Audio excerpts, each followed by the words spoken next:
Okay, thank you very much. Good to be with you all. We're in a very critical phase of our war against the coronavirus. It's vital that every American follows our guidelines on the 30 days to slow the spread.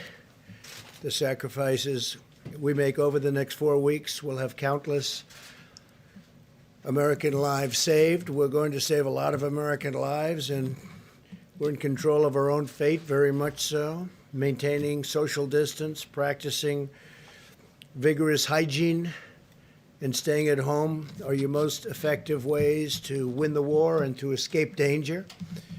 While you're fighting this battle from home, we're working with the best scientists, doctors, and researchers anywhere in the world. We're racing to develop new ways to protect against the virus, as well as therapies, treatments, and ultimately a vaccine, and we're making a lot of progress. I think medically a lot of progress. At the same time, we're also racing to get relief to American workers and small businesses, as you know. I want to remind small business owners across America that the Paycheck Protection Program is launching tomorrow. Nearly $350 billion in loans will be available to small businesses, including sole proprietors. These loans are up to 100% forgivable as long as employers keep paying their workers. Got to take care of your workers. Furthermore, we want Social Security beneficiaries to know that if they are typically not required to file a tax return, they don't have to file one in order to receive the direct cash payments that will soon be distributed to American citizens. The Treasury will deposit the money directly into the bank accounts. And don't forget, I will always protect your Social Security, your Medicare, and your Medicaid. We're protecting Social Security, Medicare, and Medicaid, and I always will. I'd like now to invite SBA Administrator Jovita Carranza, who's doing a fantastic job. She's going to be very busy in the next little while, and Secretary Steve Mnuchin to say a few words about these vital initiatives, and then we'll get on to the attack of the virus itself. And please, if I might, Steve and Jovita. Thank you. Thank you, Mr. President. And Mr. Vice President, Secretary Mnuchin, Ivanka Trump, and all who I have been working closely with in this effort.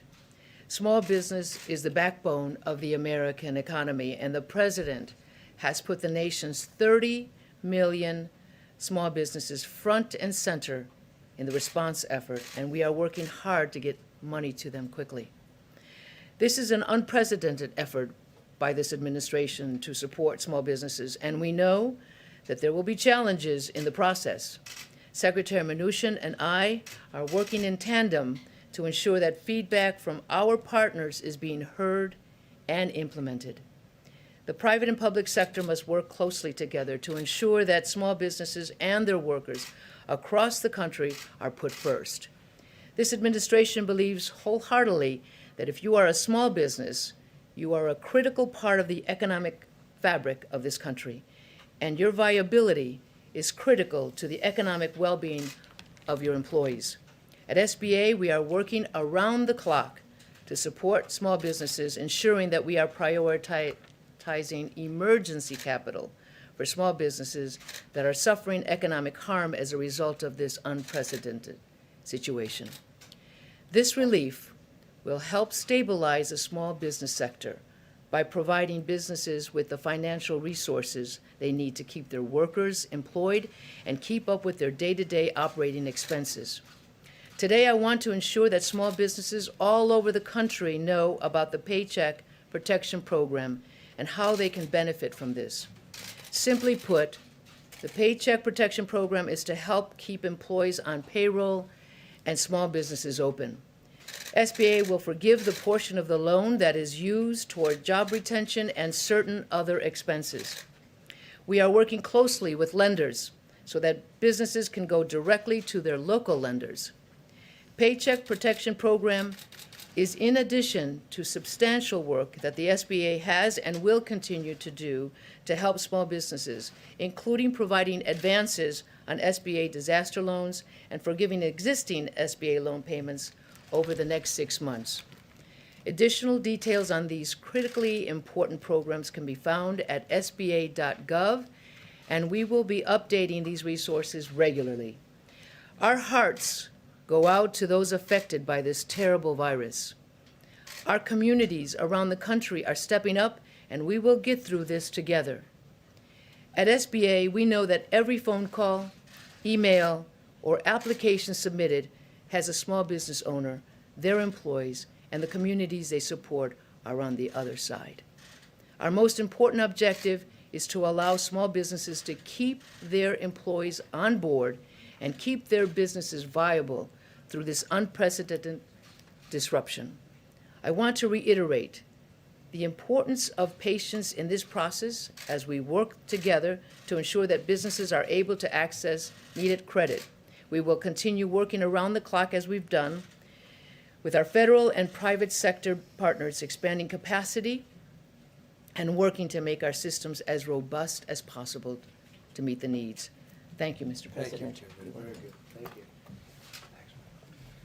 Thank you, Mr. President. Thank you, Mr. Vice President. Thank you, Jovita. Mr. President, you've made clear to us we now need to execute. We need to get money to small business and American workers, and that's what we're doing. The SBA and Treasury committed to get this program up and running tomorrow, and when Jovita says people working around the clock, we had both teams working till 4 o'clock in the morning and start working again today. We've heard feedback from lenders, community banks, regional banks, and we spent the last 24 hours making this system even easier. So this will be up and running tomorrow. I encourage all small businesses that have 500 or fewer people, please contact your lenders. Any FDIC institution will be able to do this, any credit union, existing SBA lenders, and fintech lenders. You get the money, you'll get it the same day. You use this to pay your workers. Please bring your workers back to work if you've let them go. You have 8 weeks plus overhead. This is a very important program. I'm pleased to announce we are going to raise the interest rate on these loans. And again, the interest rate is paid for as part of the program. The borrower doesn't have to pay this to 1%. We had announced it was going to be 50 basis points. We've heard from some smaller community banks that their deposit costs, even though the government's borrowing at 3 or 4 basis points, this is on average a 90-day loan. To make this attractive for community banks, we've agreed to raise the interest rate. Again, I encourage everybody, take out the Paycheck Protection Program. I'm also pleased to report the economic impact payments.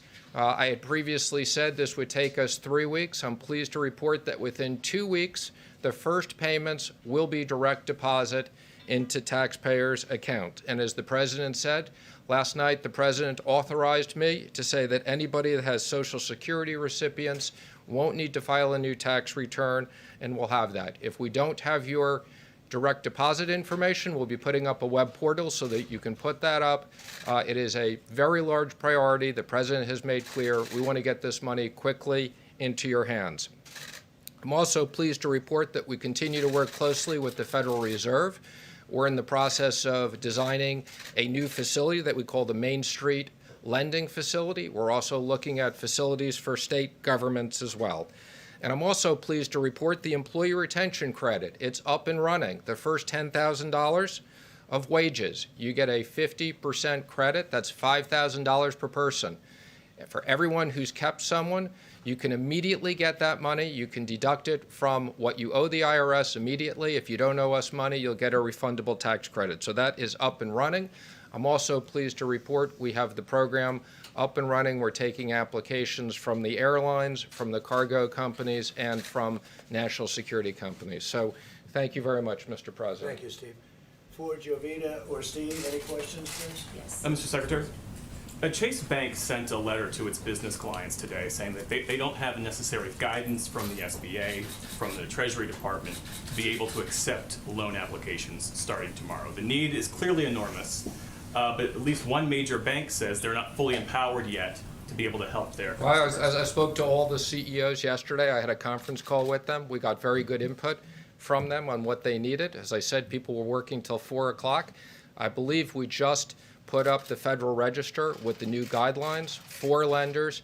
I've been assured that the banks will be in the process starting tomorrow. Now, again, it's going to take a little bit of time, but we committed that this will be available tomorrow, and I encourage all companies, go to SBA.com, go to Treasury.gov. You can see the information you need immediately. Just to follow up with the small business owners, a number of them saying that they were on that conference call and that there's a tremendous power struggle going on between the Treasury and SBA, and that it's over process and forms is what they tell me, that lenders are actually opting out because they can't make enough money to even service the loans. So how are you going to make sure these small business owners get the capital they need to survive right now? Well, first of all, I can assure you, Jovita's here. Jovita used to work for me as the treasurer. There's no power struggle. Jovita and our team, as I said, worked together till 4 o'clock in the morning, started working at 7 o'clock again. We've made the form simpler, and I can assure you at 5 points, I've told these bankers they should take all their traders and put them in the branches. So there'll never be another opportunity to earn 5 points on a 90-day fully government guaranteed loan.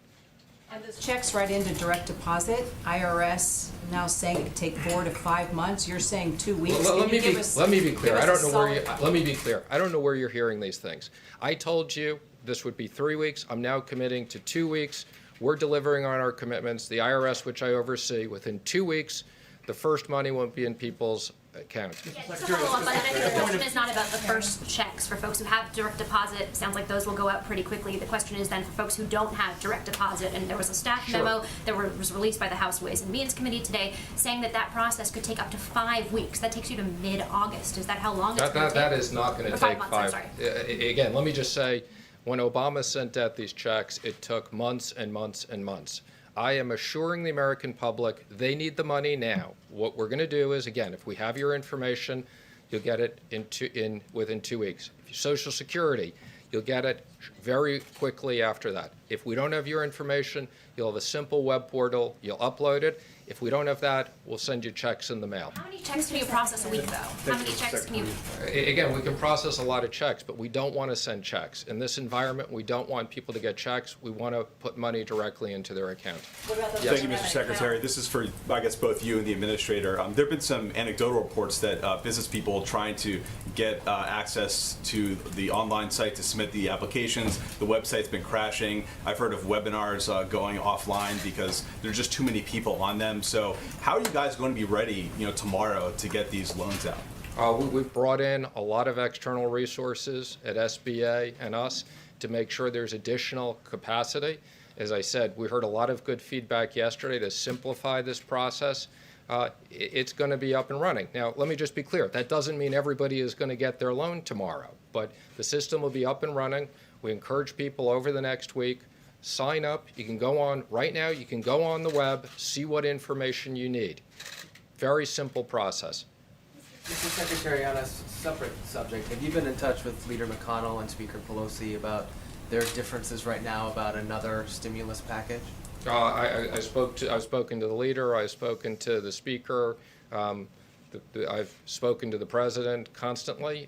When the president's ready and thinks we should do the next stage, we're ready. The president's talked about the issue of infrastructure since the campaign. I think that's a big priority for him. And again, if we run out of money on the small business program, we'll be back right away to Congress to get this increased. Does the unemployment numbers today increase the urgency of doing a phase 4?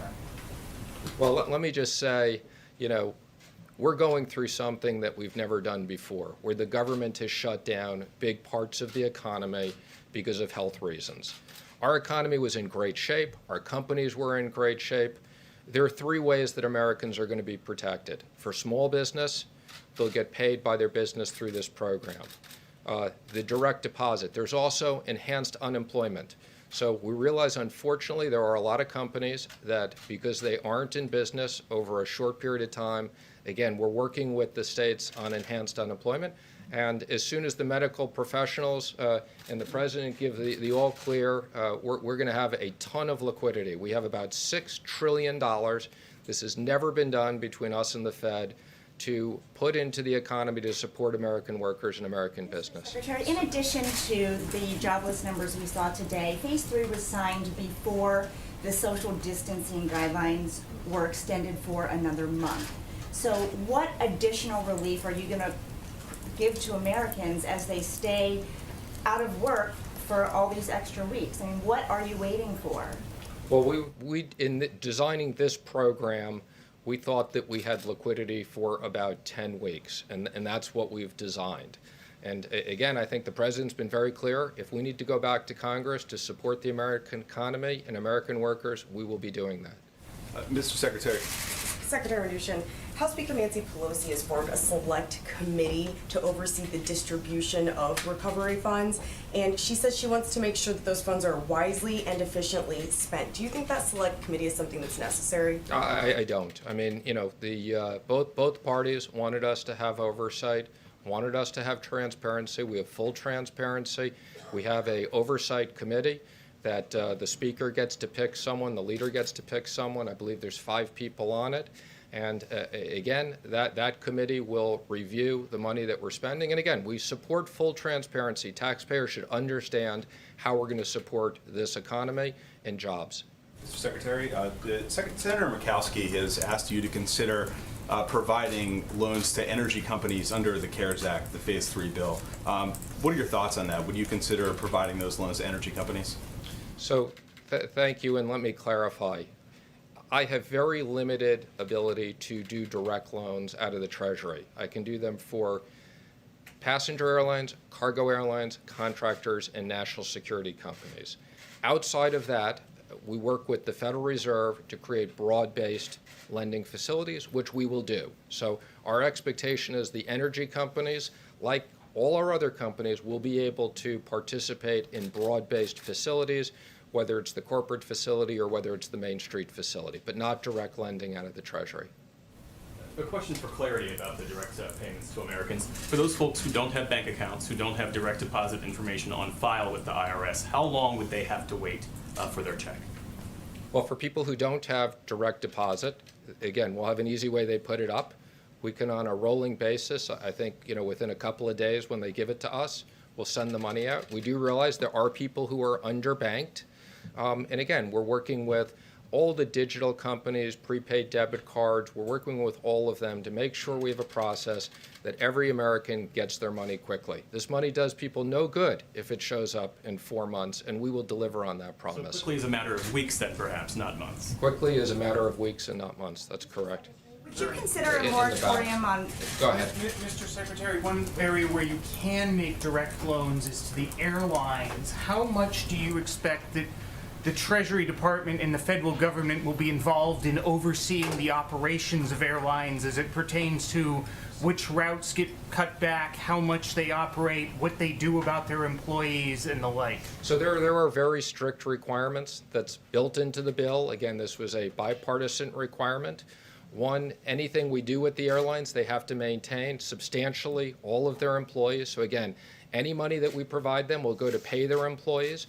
We're going to be working with the Secretary of Transportation. There are requirements to maintain certain routes. So again, we have a very clear process. We've hired 3 outside advisors, will be financial advisors, and 3 law firms. Will be releasing that information shortly. And I want to thank them. They're all working for basically very, very little money. They couldn't work for free, so they've agreed to basically work for what they would sign up to work for charitable organizations. So again, no big fees to bankers. We got a great team of 3 lawyers and 3 financial advisors that will assist us. Mr. President, just to follow up on that, will you give us a list of the names of those people who are advising you when you release the information? Of course we will. We'll give you the names as well as the contracts. Do you have any names right now other than BlackRock? So again, I'm happy to announce it. We have the PJT Partners, okay, is going to do the passenger airlines. Moelis and Company is going to do the cargo and contractors, and Perella Weinberg will handle the national security. And there'll be 3 law firms which we'll announce shortly that will be working in each one of those sectors. And again, let me just be clear. We need to get this done quickly. The airlines need money. We're going to work very closely with the Department of Transportation, and get this done quickly. We've actually already received contracts from a lot of the people. Again, there's guidance up on the web. Full transparency, we've asked for applications. Secretary. Mr. Secretary. On the airline issue again, Speaker Pelosi and others have said that the government taking stakes in those airlines should not be a condition for the federal government to provide payroll support specifically. What's your response to that? I spoke to the Speaker last night about that.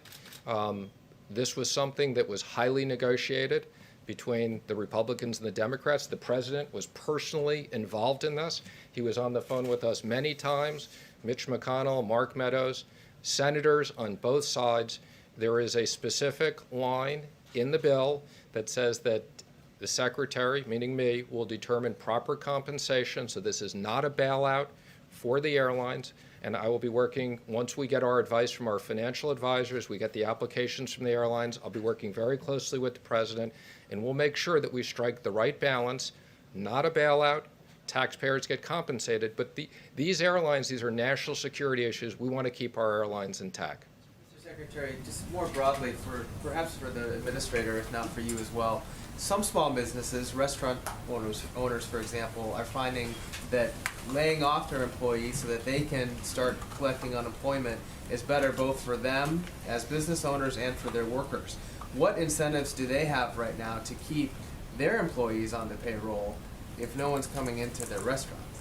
Well, the incentive that you have, and we want American business to be kept intact. The incentive is these are loans that turn into grants. So if you're a business owner and you're a restaurant, you can hire your people back. You get money for their medical. You keep them on the medical plan.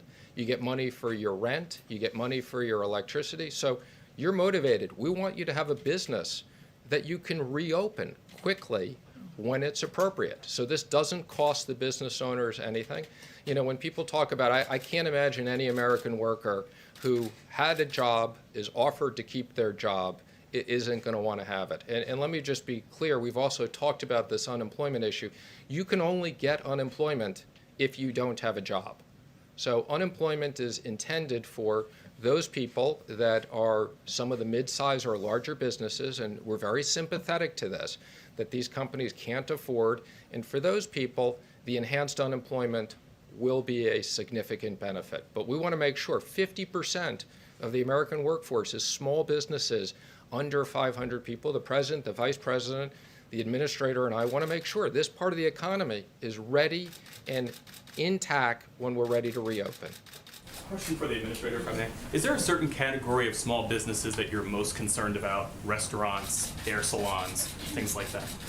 That's a great question. We're concerned about every small business. There's 30 million small businesses that we're really focused on, and we're working feverishly to make sure that we can provide the available funds to them as quickly as possible. So it's 30 million small businesses, and the other businesses are being dealt with the PPP, with the Paycheck Protection. There was also the disaster, what we call it the injury or economic injury disaster loan.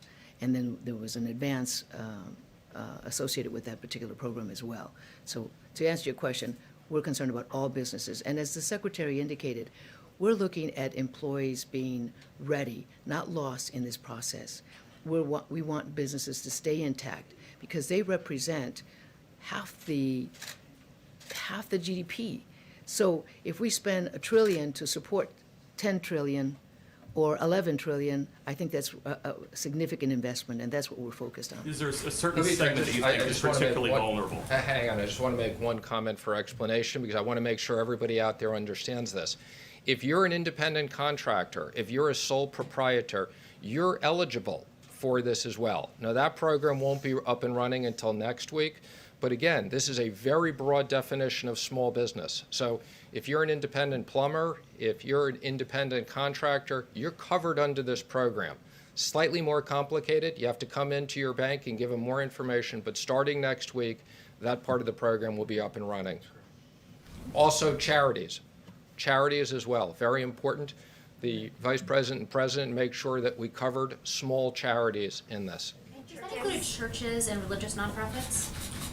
It does, although there are some technical issues, but yes, it does include faith organizations. Is that under that's under the SBA program? This is under the PPP, yes, the new SBA program, they are covered. Thank you all very Thank you, much. everybody. Thank you, Julia. Thank you, Steve. Good job. Thank you.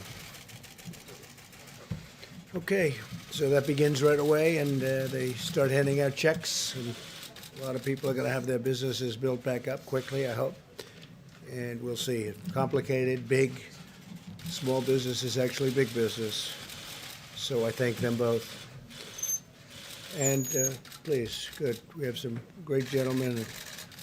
Let me see. Great gentlemen. That's correct. Thank you very much. Today, my administration is also issuing new guidelines to protect elderly Americans who remain the most vulnerable. By now, nursing homes should have suspended the entry of all medically unnecessary personnel. Today, we're further recommending that all nursing home facilities assign the same staff to care for the same group of residents consistently to minimize any potential spread. And we're also urging facilities to designate separate areas for healthy and sick residents. And this is a practice that we probably will be recommending into the future long after the enemy is gone, this particular enemy is gone. We're also making every effort to provide relief to our great veterans. We take very good care of our veterans. At my direction, Secretary Wilkie will use any authority at his disposal to extend deadlines for benefits and to postpone debt collections. We're now conducting well over 100,000 coronavirus tests per day. It's over 100,000 tests a day. And these are accurate tests, and they're moving rapidly, which is more than any other country in the world, both in terms of the raw number and also on a per capita basis, the most. The FDA has also authorized the first coronavirus antibody test developed by Cellex, a key step that will help identify people who have recovered and to understand their immune response and their immune system. Moments ago, I directed Secretary Azar and Acting Secretary Wolf to use any and all available authority under the Defense Production Act to ensure that domestic manufacturers have the supplies they need to produce ventilators for patients with severe cases of COVID-19. You know what that is, right? Become a very famous term. COVID, COVID. This action will help General Electric, Hillrom, Medtronic, ResMed, Royal Philips, and Vyaire Medical overcome obstacles in the supply chain that threaten the rapid production of ventilators. We have over 100,000 being built right now or soon to be started. We anticipate issuing more orders under the Defense Production Act in the very near future, in addition to the one that I've just signed against 3M for face masks. We just signed a element of the act against 3M, and hopefully they'll be able to do what they are supposed to do. Just spoke to Mary Barra of General Motors, and she said they're very soon going to be ready to start production of the ventilators. They have a lot of ventilators that they've committed to build, and they'll be starting very, very quickly. FEMA continues to deliver resources to areas most affected by the virus, including New York. On top of the 3,000 beds we're already providing to the Javits Center, the Department of Defense is adding another 48 ICU beds. Governor Cuomo has asked that this facility go, and it's a big, beautiful facility, it be converted to a COVID hospital. And we hadn't done that yet. We hadn't thought in terms of doing that, but their real demand is for that. And we had meetings on it with the task force. We had meetings with the military. And I've decided to say, yes, I'm going to do that, that I will be signing and agreeing to a yes answer so that we will be doing that. And also we will be staffing it. So the federal government is doing a lot of things that wasn't anticipated that it do. This is a 2,500 and or 2,900 can easily be set up hospital built in Javits Center. And so we're going to be converting that to a COVID-19 hospital. And it's going to be staffed by the military and by the federal government. And based on the fact that I agreed to that, we had two other facilities that were likewise asking for it, and that would be in Louisiana and also in Dallas, and we'll be doing those. We spoke to the governor of Louisiana, spoke to the governor of Texas, and we've told them that we will be staffing those hospitals again above and beyond, but that's okay. We have to do that. In addition, the USNS Comfort is docked in New York to accept patients. That is a non-COVID.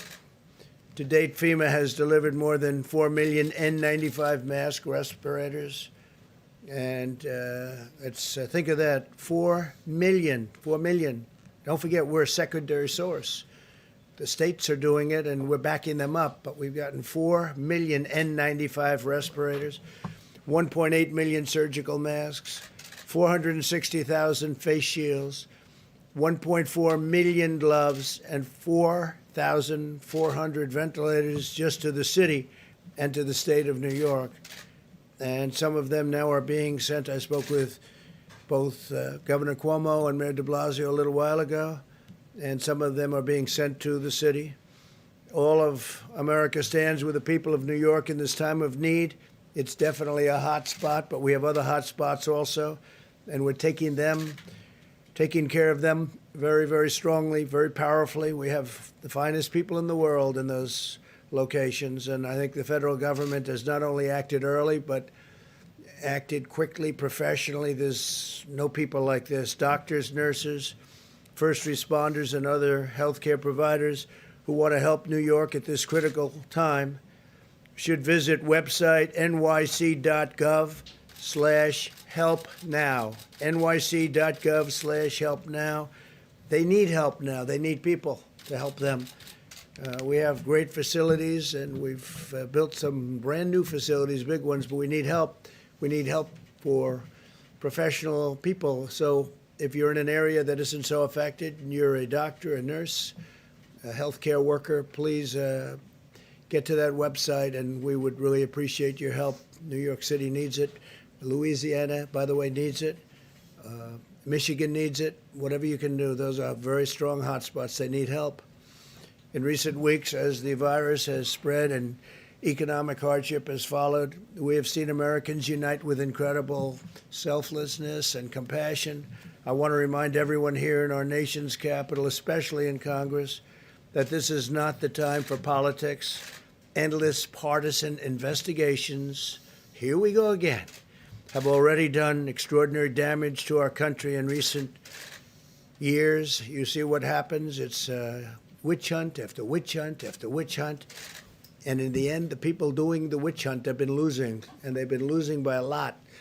It's not any time for witch hunts. It's time to get this enemy defeated. Conducting these partisan investigations in the middle of a pandemic is a really big waste of vital resources, time, attention, and we want to fight for American lives, not waste time and build up my poll numbers, because that's all they're doing, because everyone knows it's ridiculous. So we want to focus on the people of this country, even the people of the world. We're going to be able to help them, because right now, as an example, we're building so many ventilators, very, very hard to build, but we're building thousands of them. And a lot of them will be coming at a time when we won't need them as badly, because it takes time, very complex, very expensive, and we'll be able to help outside of our country. We think we'll be able to help. That's something that you cannot easily produce. As citizens, we're linked together by the shared bonds of national love, loyalty, and affection. There's no earthly force more powerful than the patriotic pride that stirs in our hearts, and that is so true. It's incredible the job that everybody's been doing, everybody. They don't sleep, they don't go to bed, sometimes they get nothing. Said to somebody recently on the task force, how many hours sleep have you gotten over the last couple of days? The answer was none. In one Massachusetts neighborhood, citizens come out of their homes each night at 8 o'clock from their porches and they sing God Bless America. Others have joined in, spreading from house to house, down one street up to the next, until their little town with a spirit of patriotism and reminding all Americans that we're all in this together. We'll fight together, and we will win together. We're going to win this. Now, what I'd like to do is I'm going to step out. We have a meeting on this subject, and I'm going to step out just for a few moments. I'll be right back. We'll answer some questions. But you have some very hardworking people who have done an incredible job, led by Vice President Mike Pence, head of the task force. And then Jared Kushner is going to say a few words, and Admiral Polovchek, Peter Navarro, Dr. Birx, and myself. I'll be right back. So I'll see you in a little while. I did take a test. It just came out. This is from the White House physician. You may have it. Just came out. I just took it this morning. And I took it. It took me literally a minute to take it. And it took me, I guess it was 14 or 15 minutes. I went to work. I didn't wait for it, but he said it took 14 minutes or something to come up with a conclusion. And it said the president tested negative for COVID-19. So that's the second one. I think I took it really out of curiosity to see how quickly it worked and fast it worked, and it's a lot easier. I've done them both. And the second one is much more pleasant, Jeff. I can tell you that. Much more pleasant. So I'll be back in a little while. And Mike, please take over. Thank you. Thank you all very much. I'll be right back. Thank you, Mr. President. The White House Coronavirus Task Force met today, but earlier in the day, the President convened all the key elements of our supply chain team in the Oval Office for an update on the progress that we have been making, working literally around the clock to make sure that our healthcare workers, the people on the front lines, have the personal protective equipment and also the ventilators to be able to meet this moment. And today you're going to hear from the people that are literally working each and every day to make that happen. Dr. Deborah Birx is also with us. She'll reflect in a few moments on the progress that we're making analyzing the data. Each and every day we're looking county by county, state by state, consulting with governors and local health officials. At the present moment, more than 1.3 million tests have been performed, and as you all are aware, some 236,000 Americans have tested positive for the coronavirus, with now the losses over 5,000 Americans, and our hearts are with their families. Beyond that, we have been focusing not just on ensuring the testing is occurring, but that the supplies are flowing. As the President just announced, he made a decision today to deploy thousands of N95 masks directly to New York City's public hospitals, and our team will speak about that in just a moment. And also, the President took the unprecedented step to direct the Department of Defense to use military healthcare personnel to operate all COVID facilities at the Javits Center in New York, at the Convention Center in New Orleans, and at the Convention Center in Dallas. We informed each of the governors of those states today that at their request, we were making those military medical personnel available to operate in all COVID facility. But we would emphasize to people in that community who believe you've been impacted or have contracted the coronavirus, contact your local healthcare provider. We anticipate in the New York area that your local healthcare provider will make the decision whether you are transferred to the Javits Center, and in all cases simply look to the guidance of your local governors about how best to receive the care that every American is entitled to have. Beyond that, let me say that we have been working through FEMA's acquisition process, not only to deploy, but to gather up personal protective equipment. And in just a few moments, you will hear from Admiral John Polovchek about the extraordinary progress that we have made in deploying not just the strategic national stockpile, but also in identifying on the commercial marketplace around America and around the world, literally millions of N95 masks, surgical gowns, gloves, protective equipment. And at this point, we've distributed some 7,600 ventilators. And you'll hear today specifically about the states that have received those ventilators.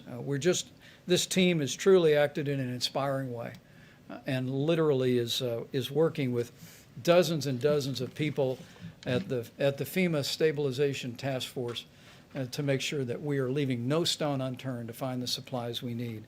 Let me also say today you're going to hear from Jared Kushner, senior advisor to the President of the United States, but someone that the White House Coronavirus Task Force directed to work with FEMA on supply chain issues. And in recent weeks, he's been leading a working group in conjunction with FEMA that literally has identified millions of medical supplies around the nation and around the world, and we're grateful for his efforts and his leadership. Finally, you'll hear from Peter Navarro, who will explain the action the President took today using the Defense Production Act.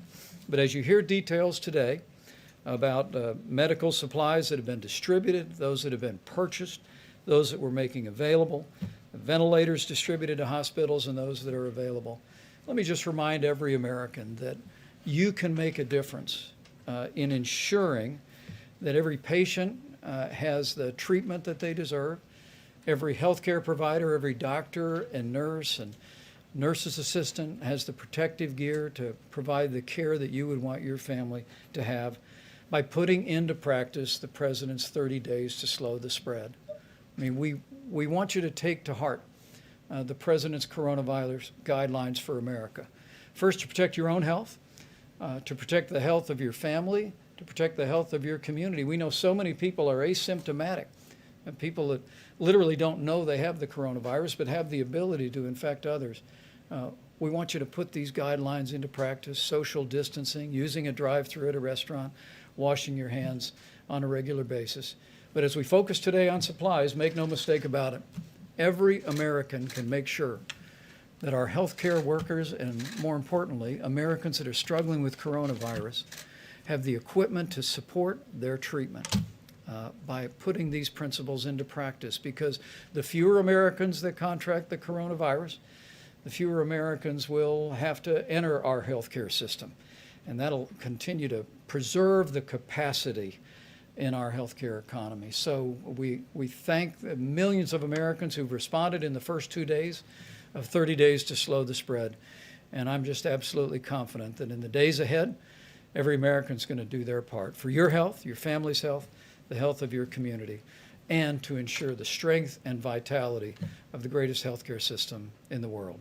With that, let me introduce Jared Kushner to speak about the work that he's been doing, working with FEMA on ensuring a strong supply chain to meet this moment. Jared?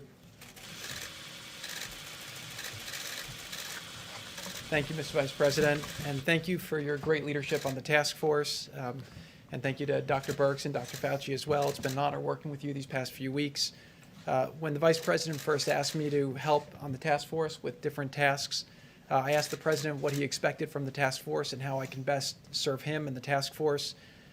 What the President asked is that all of the recommendations that we make be based on data. He wanted us to be very rigorous to make sure that we were studying the data, collecting data. A lot of things in this country were happening very quickly, and we wanted to make sure that we were trying to keep updating our models and making sure that we were making informed decisions and informed recommendations to him based on the data that we were able to collect and put together.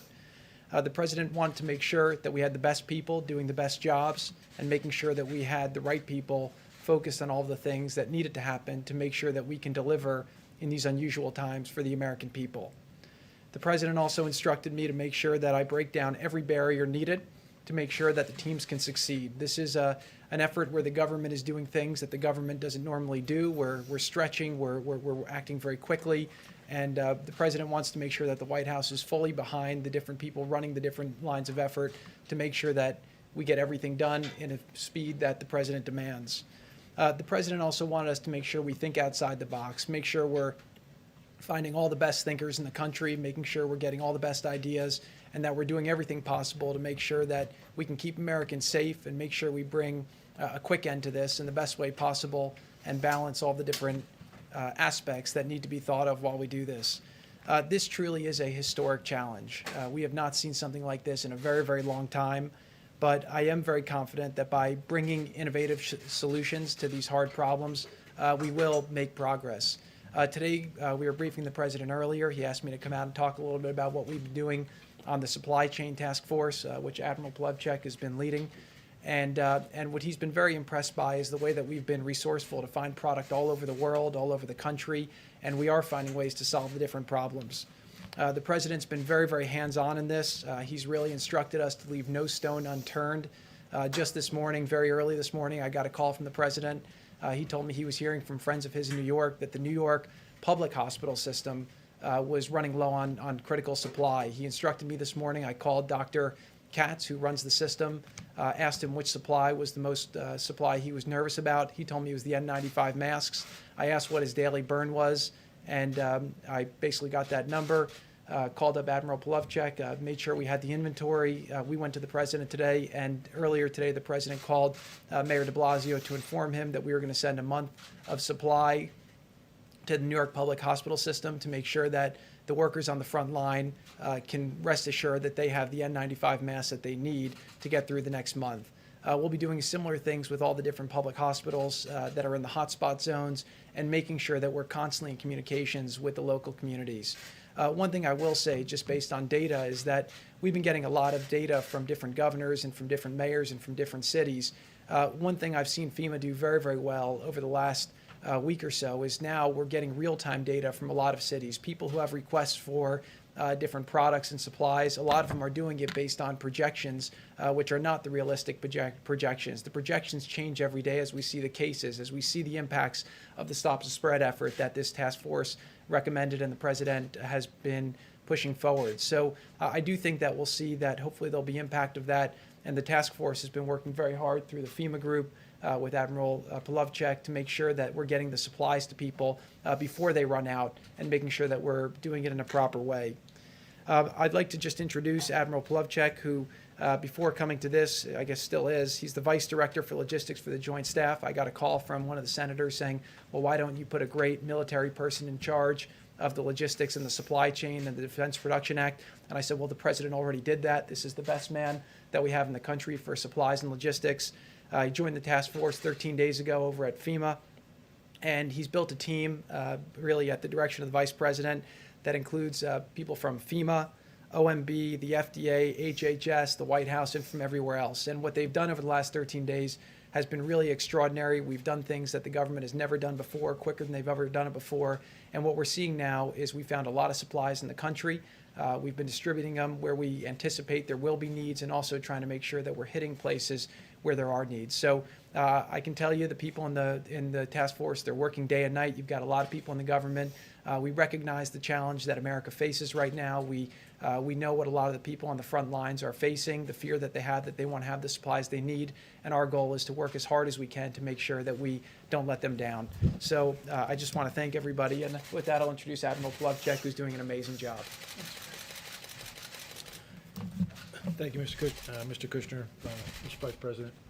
So today I'm going to cover a couple items, five things. First thing I'm going to talk about is resources pushed out from the federal government. And then I'm going to talk about this air bridge, which you may have heard about. I'm going to talk about data.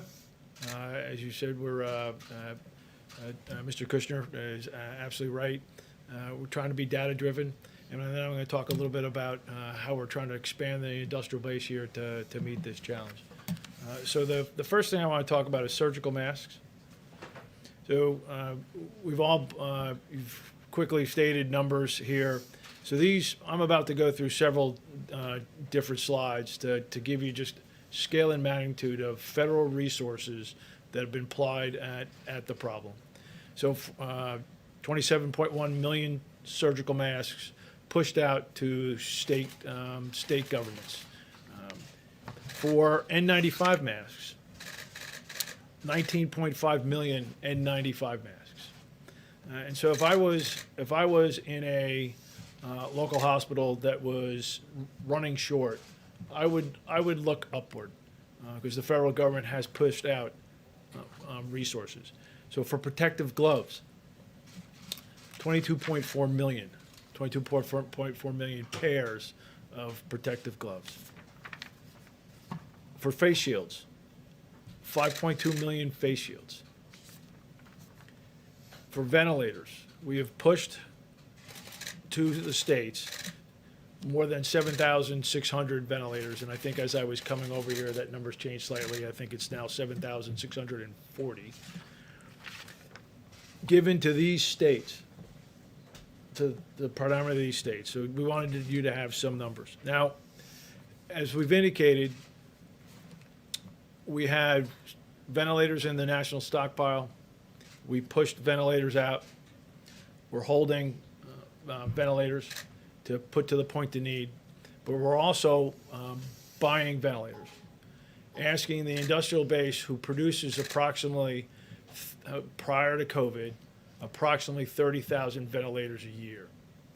We are going to, over the next several months, by the end of June, work to acquire 100,000. And so one of the tools that we're going to, I can anticipate needing, we've already executed, is all of those vendors that we're buying them from potentially will need help in their supply chains with their suppliers. We might rate orders, we might help them get ahead of others in that endeavor. So I think Mr. Navarro is going to talk a little bit more of that later. So let me talk about the air bridge. So it normally takes approximately 37 days to get from overseas, get product, load it, get it to the United States, and distribute it. That's about 37 days. So to prime the pump, so to speak, we have lined on an air bridge to get product here faster, working with our major suppliers as they work to fill orders to get more to healthcare workers now. We are working to align transportation to product. Now, one of the things we're also doing is the team that works for me are scouring the globe and finding pockets of personal protective equipment that might not otherwise be in the U.S. hospital supply chain. That is also going on these flights. 6 completed and a number scheduled. 28 flights scheduled here in the near future. We are working towards, some days we'll have 1 flight, some days there might be 2 flights, multiple flights over the next coming days. These 28 are, as far as I can see, out to a couple of weeks. Then again, matching product, 2 flights to create volume in the supply chain here faster than the 37 days. I'm just going to leave that up as I talk about a few other items. So let's talk about New York City and the public health hospitals. I believe they're called New York City Health and Hospitals. President directed, as I speak, there are pallets being formed, truck being loaded. I gave an address in New York City here an hour or 2 ago, and one of our distributors is making that happen, and that delivery will happen tomorrow. On the data front, this is almost unprecedented. This is a commercial supply chain with 6 to 7 major distributors of health equipment. We brought them all in, and we said we need to make informed decisions, and we are going to help make informed allocation decisions. So within a matter of days, feeding from their business systems, their enterprise resource-like systems, I brought on board a tool, a supply chain tower, that the DoD was using to manage a supply chain for a very complex weapon system. Their data goes into a data lake. We have a tool to be able to use their data and see it. I can tell what product is coming in, what their orders are, what they're filling, what they're not filling, and see the volume in the supply chain and understand what they're doing down to the county level. We're working to get it potentially down to the hospital level.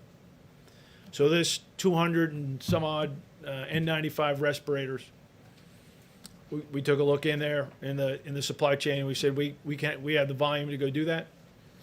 I called the distributor, and they're making that happen.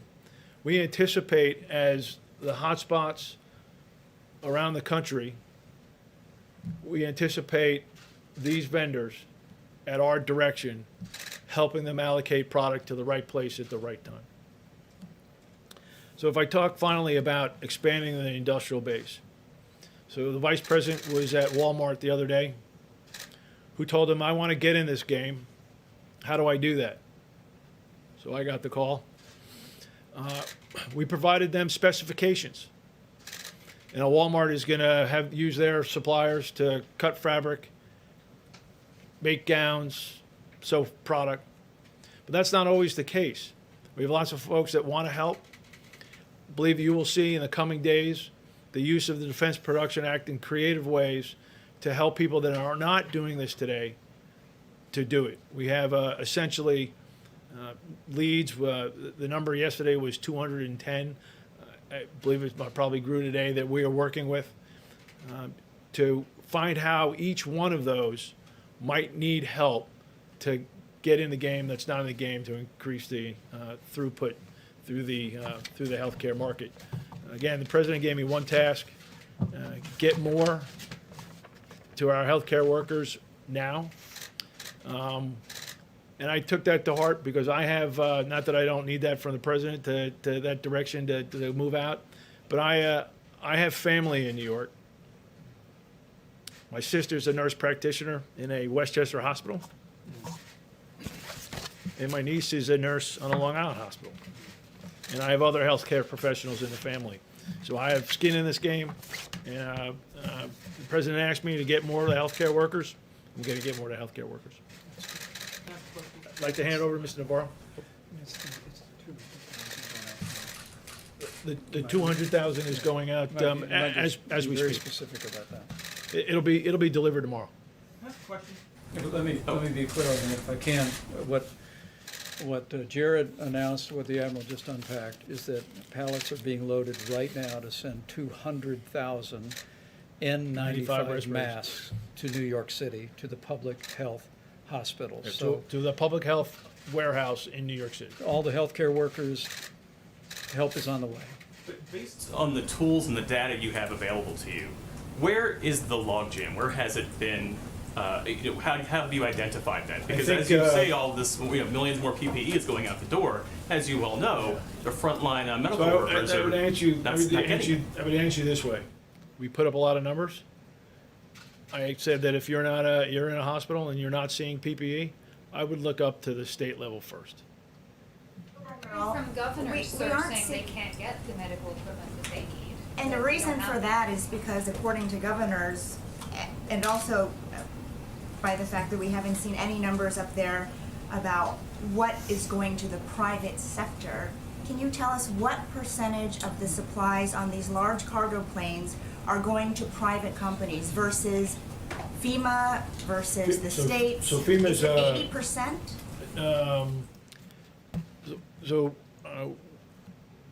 This product that we're moving is primarily commercial product that would enter the commercial system and be distributed through financial business transactions between hospitals and these distributors.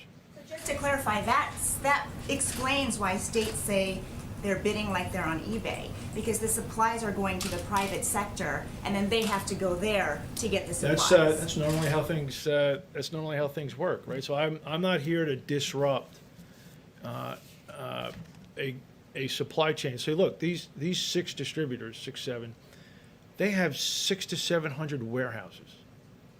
They have trucks to go to the hospital door every day. We're bringing product in. They're filling orders for hospitals, nursing homes, like normal. I'm putting volume into that system. I would say that we have the data now. So we put together this data element over the last, 13 days.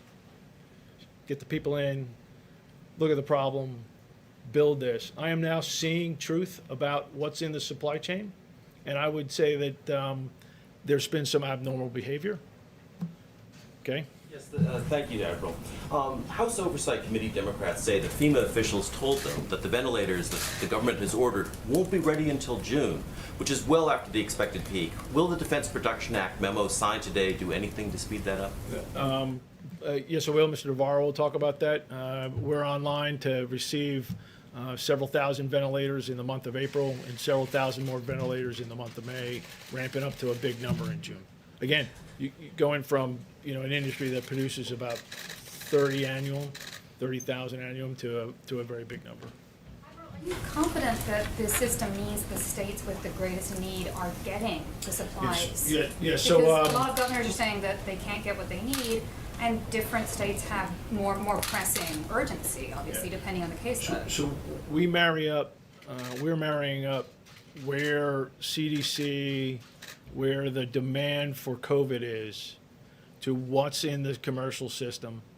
We're providing that to the commercial system, and we are making allocations to those of most pressing need. 13 days. We now have the data. We now can make informed decisions, and so all of the I need. I now know the volume that has been happening and needs to be happening. So, Admiral, with that, and Mr. President, I'd love for you to weigh in on this as well. You talk about, well, you alluded to the fact there is possibly some shady business going on, that the product is here in the United States. And coming here. Yes, and it is coming here. It's coming from China. It's in warehouses. It's being made here in the United States. It's in warehouses, but it's going to the highest bidder. So, what can be done to keep those products here in the United States, not go overseas where companies are making a lot of money, and get it distributed to the most critical places here in the U.S. I would love to hear from how's that being done, because doctors, I've talked to surgeons on a regular basis. Let me give you the bigger view of the DPA, and we'll directly address that. What we have essentially is a nation at war. We have a wartime president standing behind me. The Defense Production Act is one of the most powerful weapons this administration can use to fight the invisible enemy of the virus. When I spoke with you last week, I explained the 3 points of the compass DPA can be used to hit. The first one is mobilization of the industrial base. This can involve things like repurposing from, say, a distiller like Pernod Ricard, from liquor to hand sanitizer. It can also involve expansion of production, which is having Honeywell, which makes N95 masks, open a new factory in Smithfield, Rhode Island. With respect to the second point of the compass, allocation of resources, we have 2 issues there. If you look at the manufacturer itself, what you want to make sure is that the supply chain, which can go 7 tiers deep, has enough components in that supply chain so we can actually make what we need. And then once it's made, you also want to make sure that it goes to the right people. And then the third point of the compass, which addresses what you're talking about, is basically bust them, I call it, hoarding of critical or threatened materials. So let me walk through what the President did today in terms of a strong action, what we've done, DPA across those 3 points. The first order President Trump signed was vigorous, swift. It was the GM order, which directed GM to make ventilators in Kokomo, Indiana in Trump time, which is to say as fast as possible. As the President mentioned, he spoke to Mary Barra today, the CEO of GM. That is moving forward at the same time as the Ford project is moving forward in Rawsonville, Michigan. And I've issued a challenge to those 2 companies, a la Ford versus Ferrari. This is Ford versus GM. Let's see who gets those ventilators out first. Now, the second point of the compass, which these 2 orders address today, is this allocation of resource issues. The ventilator companies themselves expressed concern that in this rush to build ventilators, there would be pressure on that supply chain. So what they requested that we do and the President do is to use the DPA to give this gentleman here, who's one of the strongest gentlemen in the world in terms of applying things, is to give him the ability to prioritize that supply chain for those ventilator manufacturers. And he will do things like give them what's called a DO rating in the defense procurement, which will allow them to get what they need. Now, the second order, which the president signed today, has to do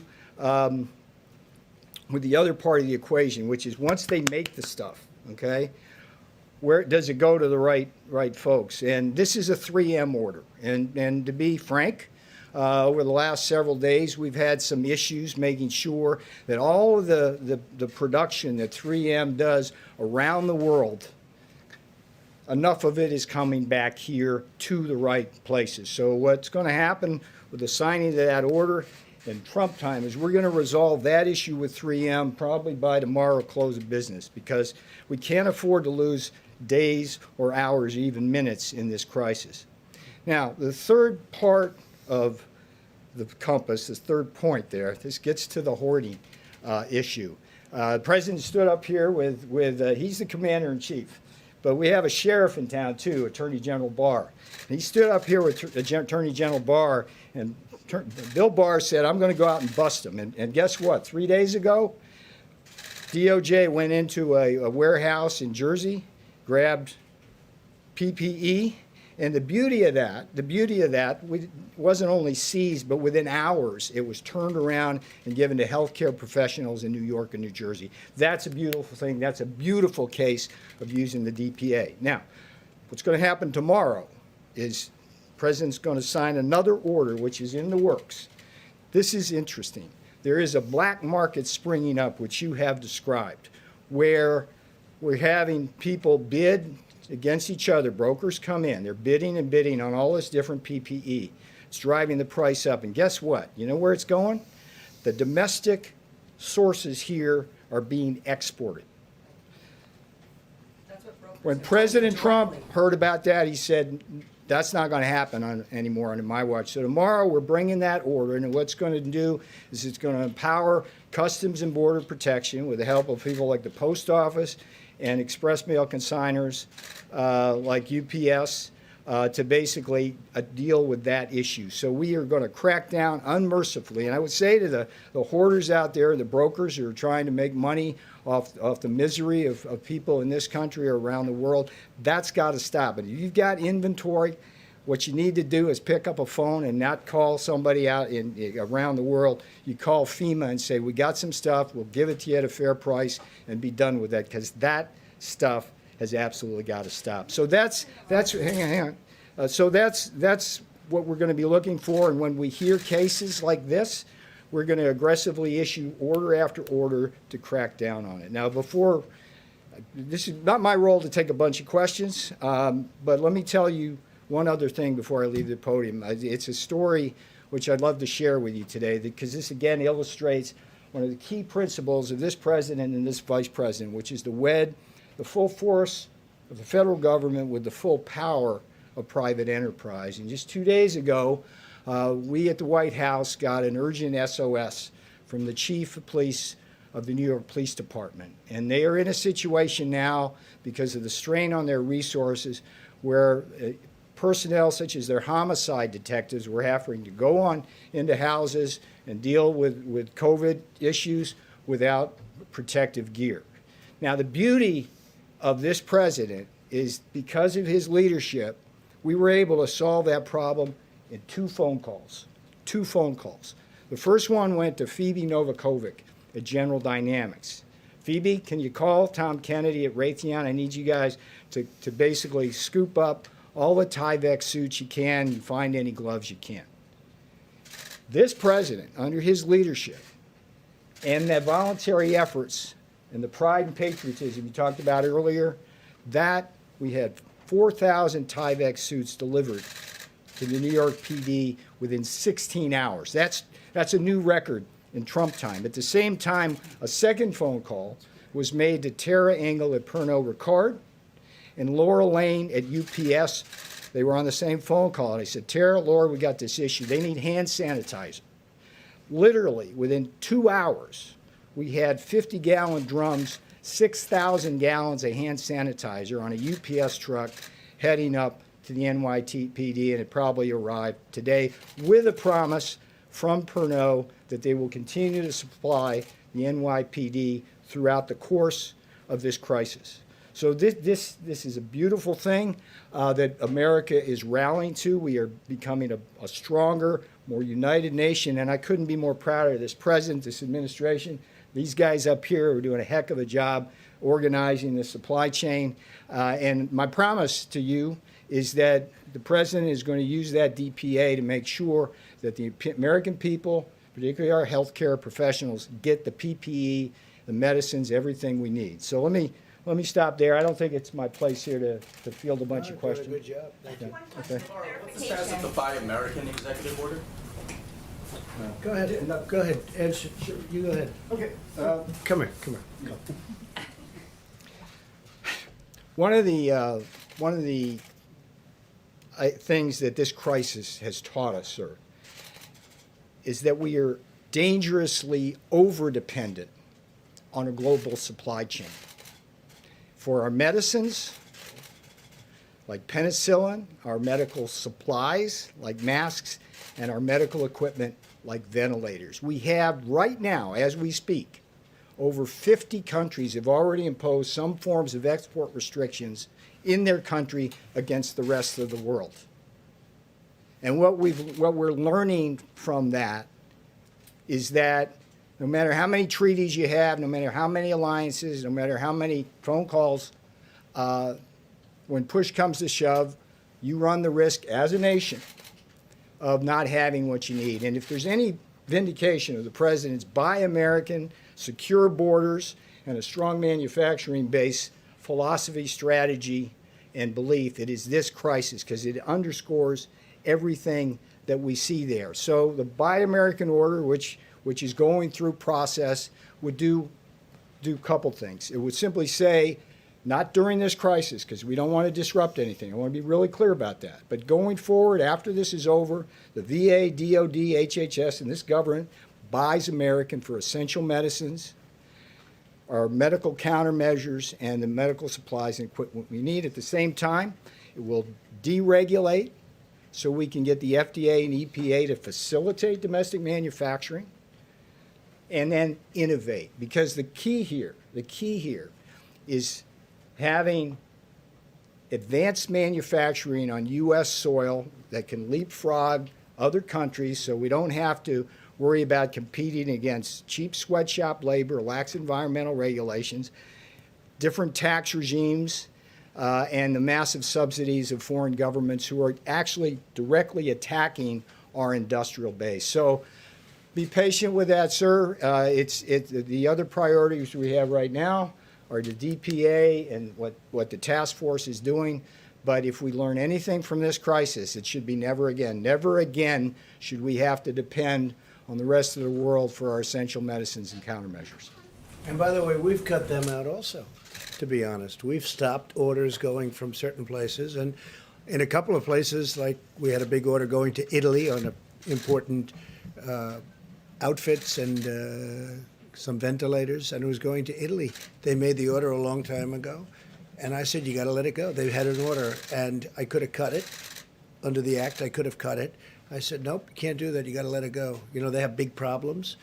We had an order going to Spain, and I said, let it go. I could have stopped it. I said, let it go. We're going to be fine. I said, let it go. So it works that way also. One other thing as to your question, oftentimes, and we've told this to the governors, Mike, we've been very strong on this, if you think there's bidding between federal government and state, let us know and we'll drop out immediately. Or you drop out and we lower the price. Against each other. No. If we're bidding against each other, I said find out who it is.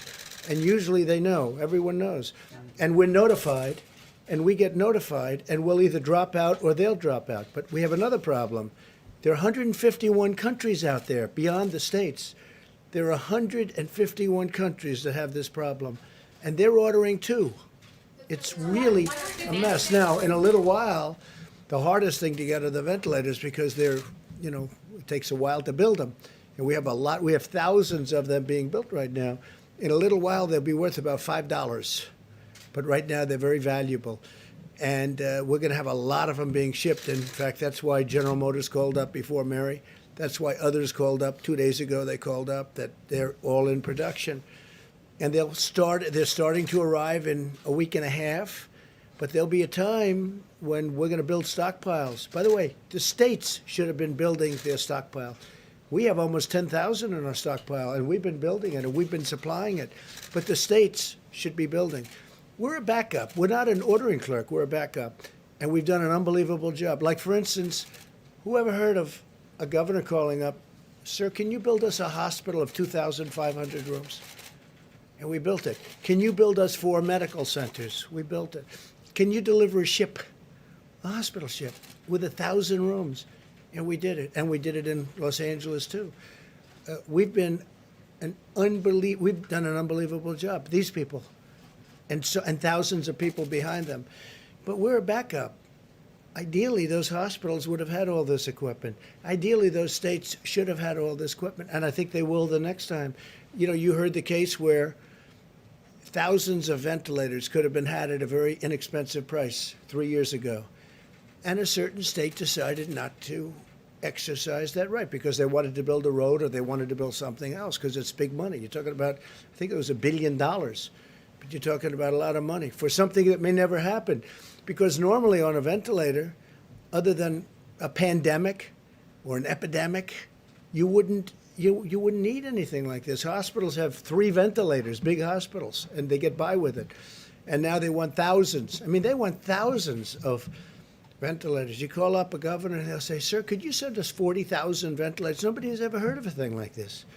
So they've done some job. Let me just tell you, when Secretary Mnuchin spoke, they want you to call not .com, but SBA.gov, okay, for the application and for information. Okay, so it's SBA, small business, SBA.gov, okay, if you don't mind. Yeah, let's go, please. Thank you, sir. Thank you, Mr. President. I want to follow up from a question yesterday regarding your administration's denial of the expansion of Obamacare's special enrollment period in the wake of this pandemic. In your own words, VP Pence gave a 5-minute non-answer, but people facing this pandemic illness and even worse, most experts say that having health care is critical to our nation's health and financial well-being. Can you assure Americans tonight that you will reopen Obamacare marketplace so that they can be covered in this time of combined health we're doing and better than that. financial Yeah, crisis? no, I understand the question, and we're doing better than that. We're going to try and get a cash payment to the people, and we're working out the mechanics of that with legislature. So we're going to try and get them a cash payment because just opening it up doesn't help as much. So we're going to work it out. So we're going to try and get for that certain group of people, it's a certain group of people, a cash payment. Go ahead. I really want to ask you about masks, but I also just wanted to follow up on a couple of hanging threads there. Just the question earlier about the bidding. What happens, though, when states are bidding against each other on those markets? Well, they have that, and they have to work that out. What they should do is they should have, long before this pandemic arrived, they should have been on the open market just buying. There was no competition. You could have made a great price. The states have to stock up. It's like one of those things. They waited. They didn't want to spend the money because they thought this would never happen. And their shelves, in some cases, were bare. And by the way, in some cases, they weren't. They were beautifully serviced. They did a good job. But in some cases, their shelves were bare. So the best thing they can do is when times become normalized, and they will, hopefully soon. And actually, you're going to have a lot of excess material because so much is being done right now in terms of protective gear, protective outfits.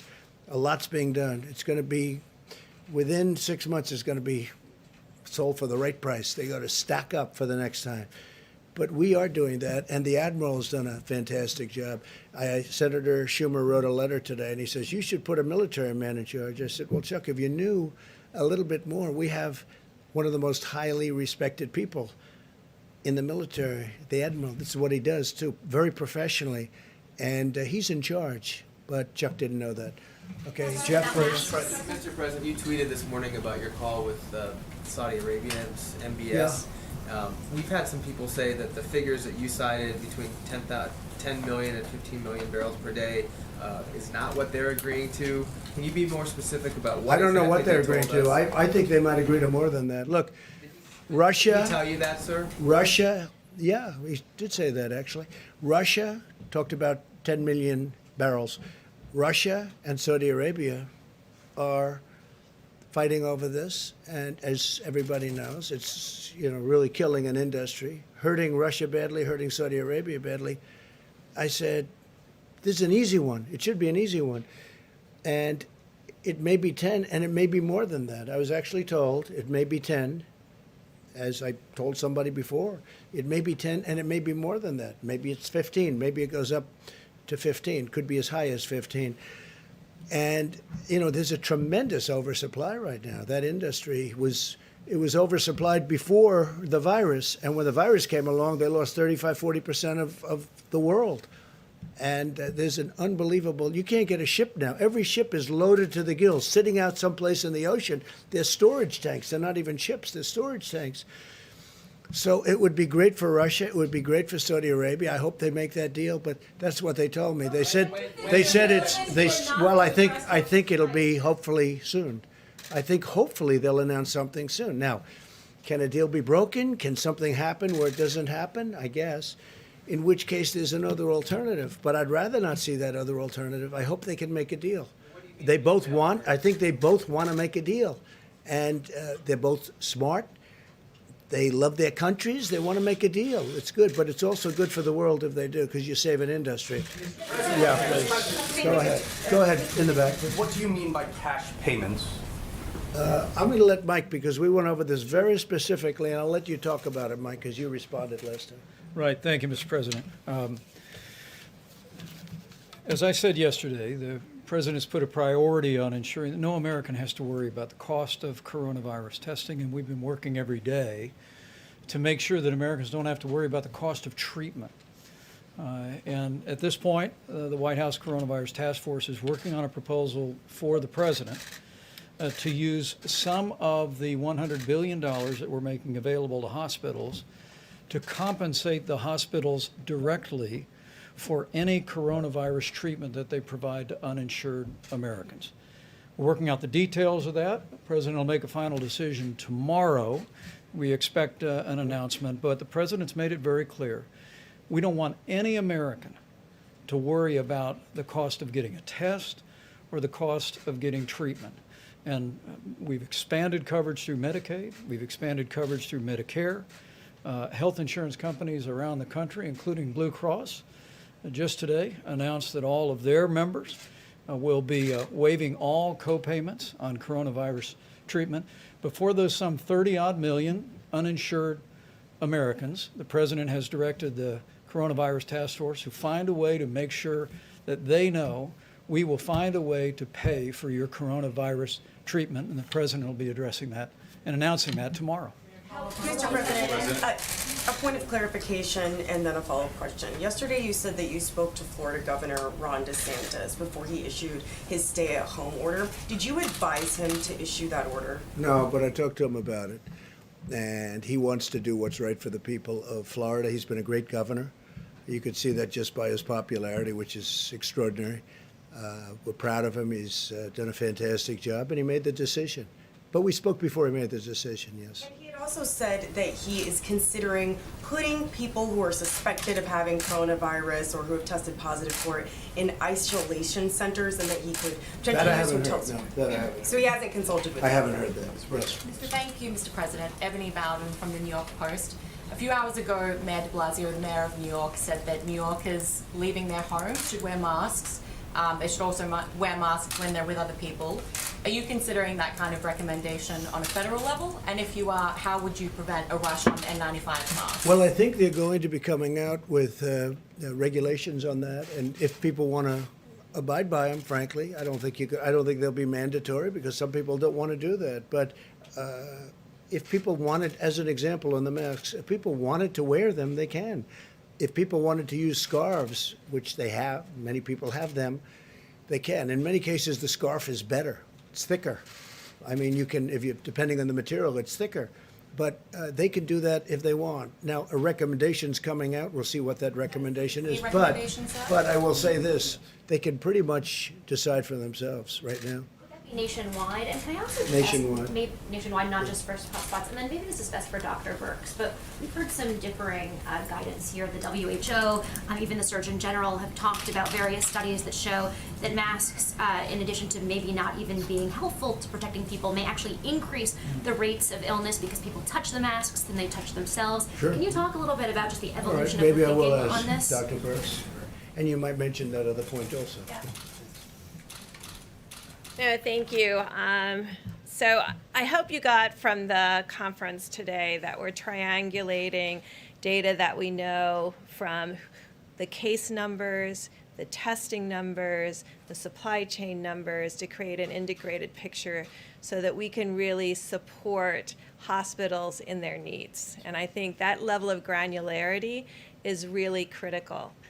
Secondly, I just want to make the point that we really applaud the governors that are looking at a whole of state or a whole of metro approach. And what do I mean by that? The United States, going into this, had about 160,000 ventilators across the United States and another 60 to 70,000 anesthesia machines. That's about 5 times what most of the European countries have. But it's a matter of distribution to need. And I really applaud the governors that are bringing together their public hospitals with their more private hospitals and their visibility across their state. Because what we tried to talk about yesterday is every state, every county is different. And that's why we're looking at it at that level of granularity. And as we move through this epidemic, the needs need to be very tailored to those counties and, frankly, those hospitals. I mean, there's a reason why the president and Mr. Kushner have been very much involved in finding out what the public hospitals need. Why is that? Because the public hospitals sometimes have the weakest supply chain because they're often sometimes not as attractive to private sector distributors, or they may be too busy caring for the needs of patients to be really on top of their order forms and their supply chains. So really listening to the community that's at the front of this fight and getting feedback from those specific communities, no matter where they are, and listening to the frontline healthcare workers, because it's their reality that is important to all of us, whether you're the mayor or the governor or the federal government. And if they're saying they need something, we have to work together to supply that. And so that's what you're seeing with this triangulation. Every county will move through this differently, and that allows us to move around these vital issues that protect the frontline healthcare workers and protect the patients through the ventilators to make sure that the supply chain is aligned with the need as it happens. Now, you have to have very good data in order to be willing to work in that level of granularity. And that's what we've been working on to really develop that level of granularity to ensure that. So I just wanted to say one other thing about testing, just to give you the bottom line data of what we're seeing. We appreciate the groups who are reporting. Not everyone is reporting yet. And this is part of us trying to understand at a very granular level. We do have 2 states that do have 35% positives, and that's New York and New Jersey. So that confirms very clearly that that's a very clear and important hot zone. Louisiana, though, has 26% of their tests are positive. Michigan, Connecticut, Indiana, Georgia, Illinois, so that should tell you where the next hotspots are coming, are at 15% test positive, and then Colorado, DC, Rhode Island, and Massachusetts are at 13%. There's a significant number of states still under 10%, every one that I didn't discuss. California and Washington remain steady at an 8% rate. So what we're seeing finally is testing improving, more testing being done, still a high level of negatives in states without hotspots, allowing them to do more of this surveillance and containment. And then prioritizing this new rapid test kit to those areas that may not have the same amount of access to the Indian health services and to the public health institutions and the public health and state labs so that they can use that and start forward leaning into surveillance.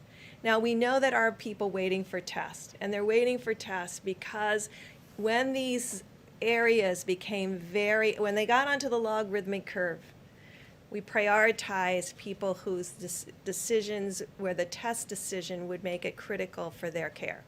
And so we prioritized hospitals, and we prioritized nurses and doctors and frontline workers. So that means if you went through a drive-through or you went through your doctor, you could have that delay. So the masks. So what I tried to give you is how we're using data in a very granular way. And so there's experiential data.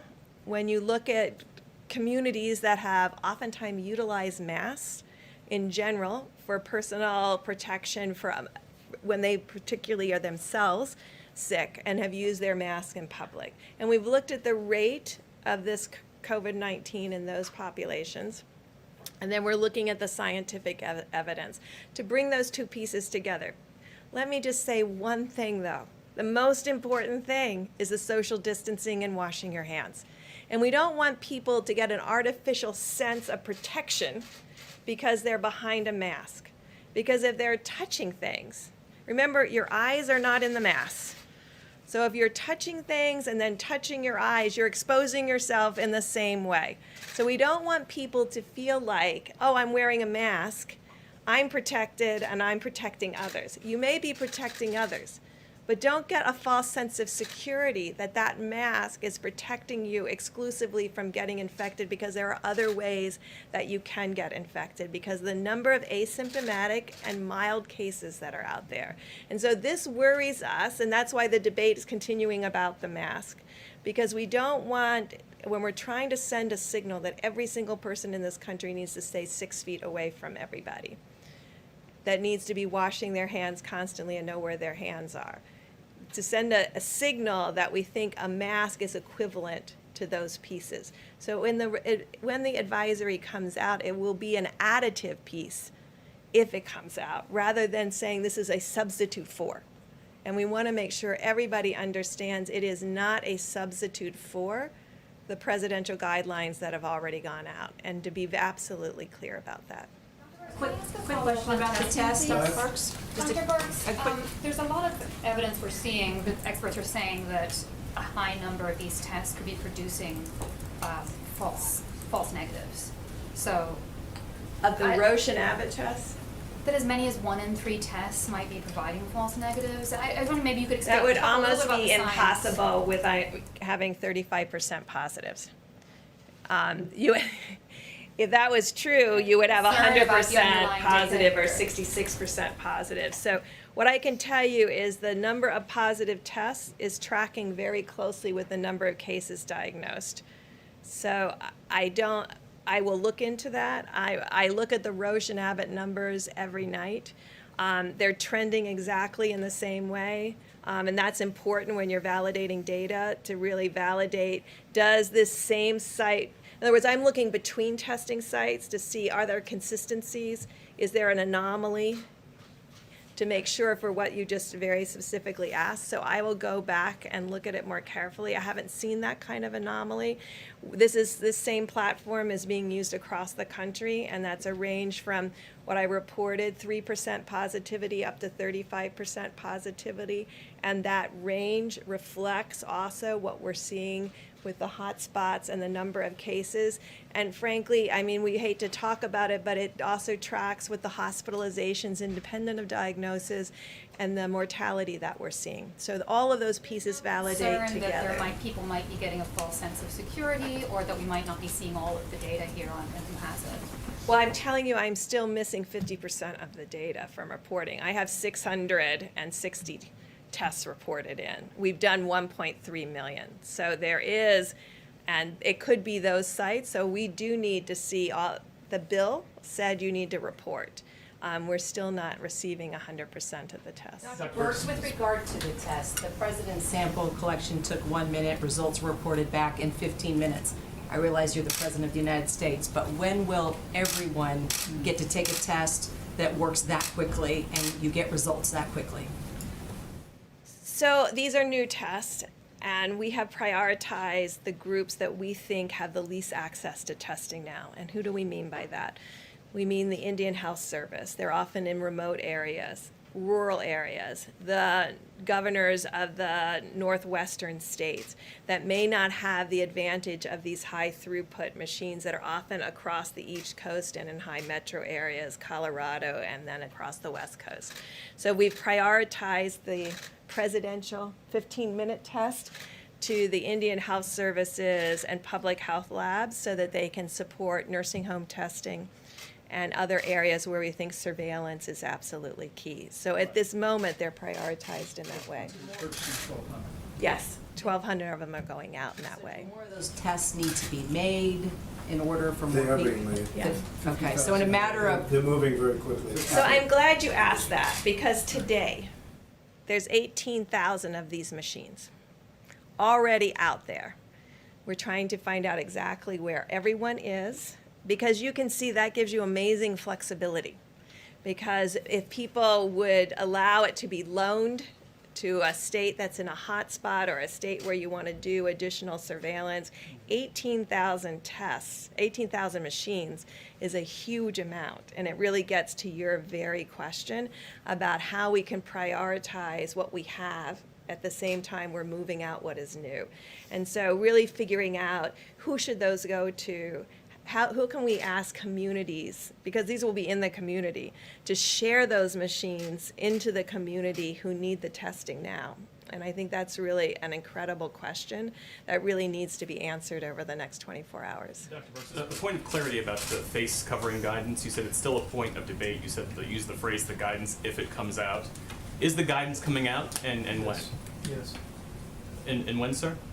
In the days ahead, we're currently working through the task force, taking the consultation advice, CDC, our top health experts, and we'll be bringing forward the guidance from the CDC in the next several days. Just remember, it's not a substitute for everything that we're asking people to do. And just to everybody out there across the country, when we say no gatherings of 10, we're looking at, we wanted to be clear, if you have a family of 10, we don't want you to be split up.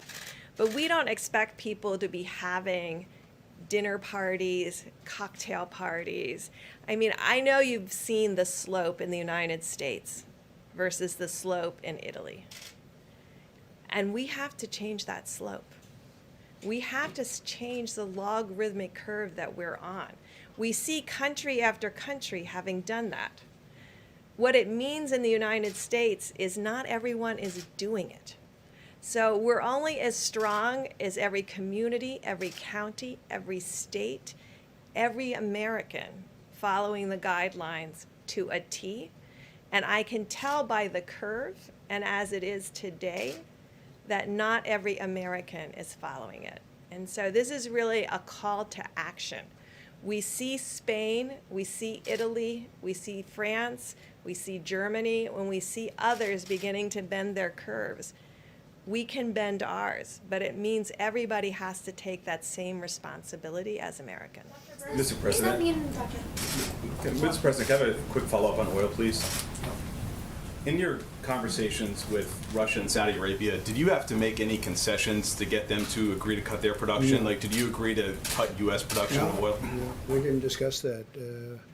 They want to do that. It's good for their countries, and we did not discuss that, no.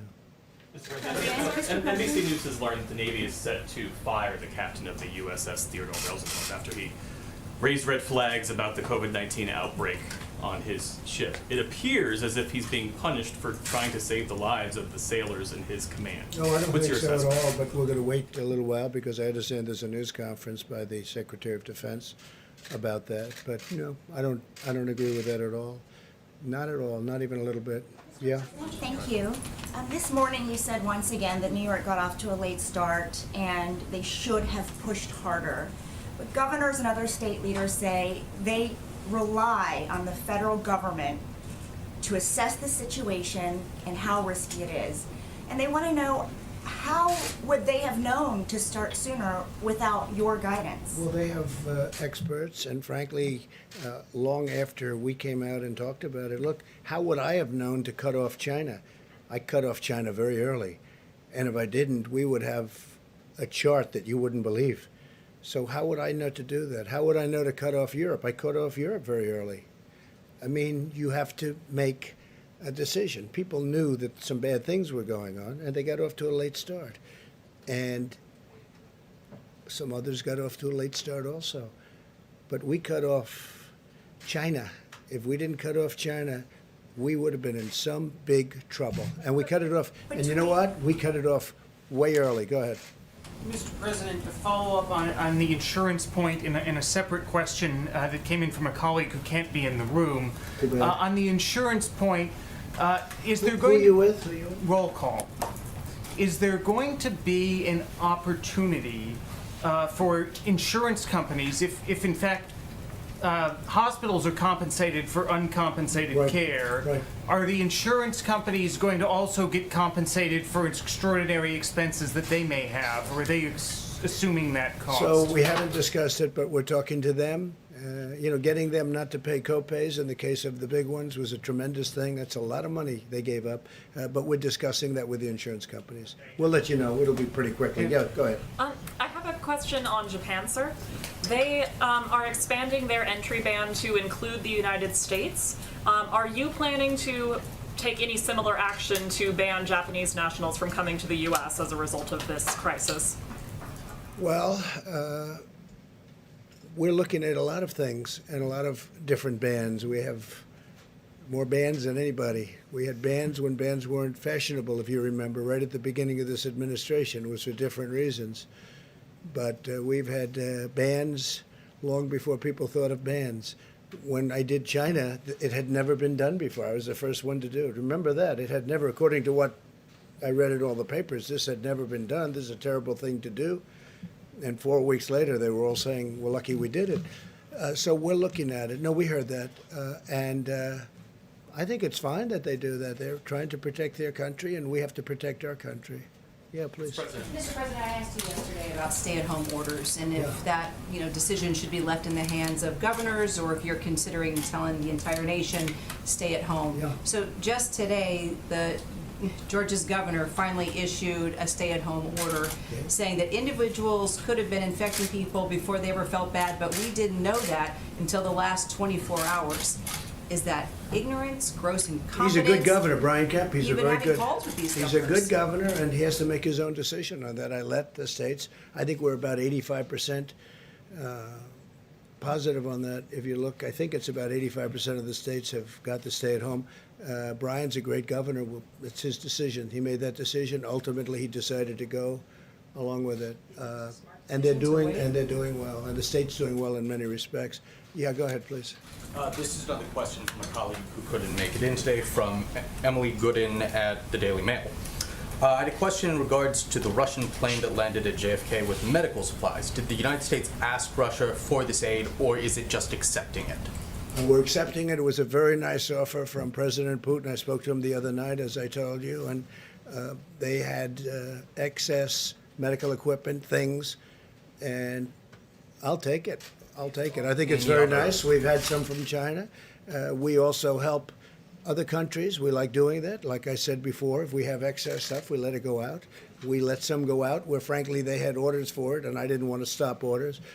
It was a very nice gesture on behalf of President Putin, and I could have said no thank you, or I could have said thank you. And it was a large plane of very high-quality medical supplies, and I said, I'll take it. Is he offering any further aid in your conversation? I think he would if we asked for it, but he was very nice. It was part of the call. He suggested, he said, we have it.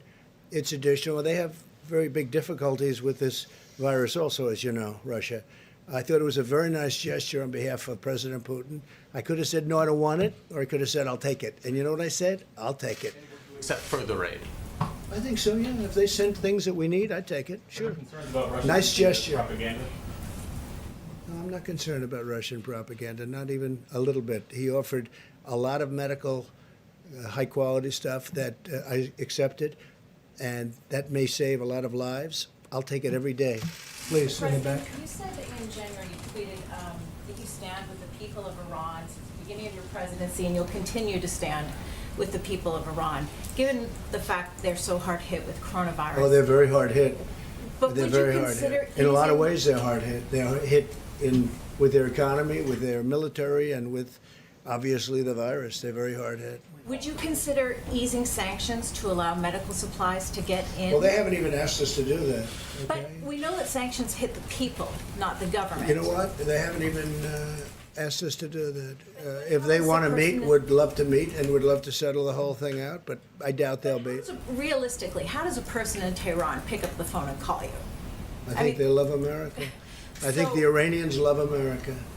I think they'd love to be free. I think they'd love to have just some of the things that we have. You know, I remember Iran many years ago. Friends of mine were always in Iran. They were doing real estate deals in Iran. They were building beautiful buildings all over Iran, apartment houses. They were very successful. And then one day that came to an end. But you know what? The people of Iran, they remember that. It was a long time ago, but not so long ago. And they remember it. And I'll tell you, they love America. They love what we stand for. And we're not looking for change. We're not looking for government takeover, government change. You know, this country's been through that many times. That doesn't work. People, do you encourage other countries who are maybe concerned about No, but what I running did, afoul what I of did is, you know, I sanctions put it out very publicly with respect to Iran. I said, if they need help with respect to the virus, we'd love to send. We have the greatest medical professionals in the world. We'd love What to send countries them are you over. encouraging, perhaps, to lend their support? Because there are many countries that I'm feel not encouraging or discouraging. They've been a very hostile country. They made a deal that President Obama should have never made. It was a short-term deal, giving them $150 billion, giving them $1.8 billion in cash. Green, your fill up this room 5 administration, times. Do you Look, have a moral responsibility? No, not at to- all. Nobody's even asking about it.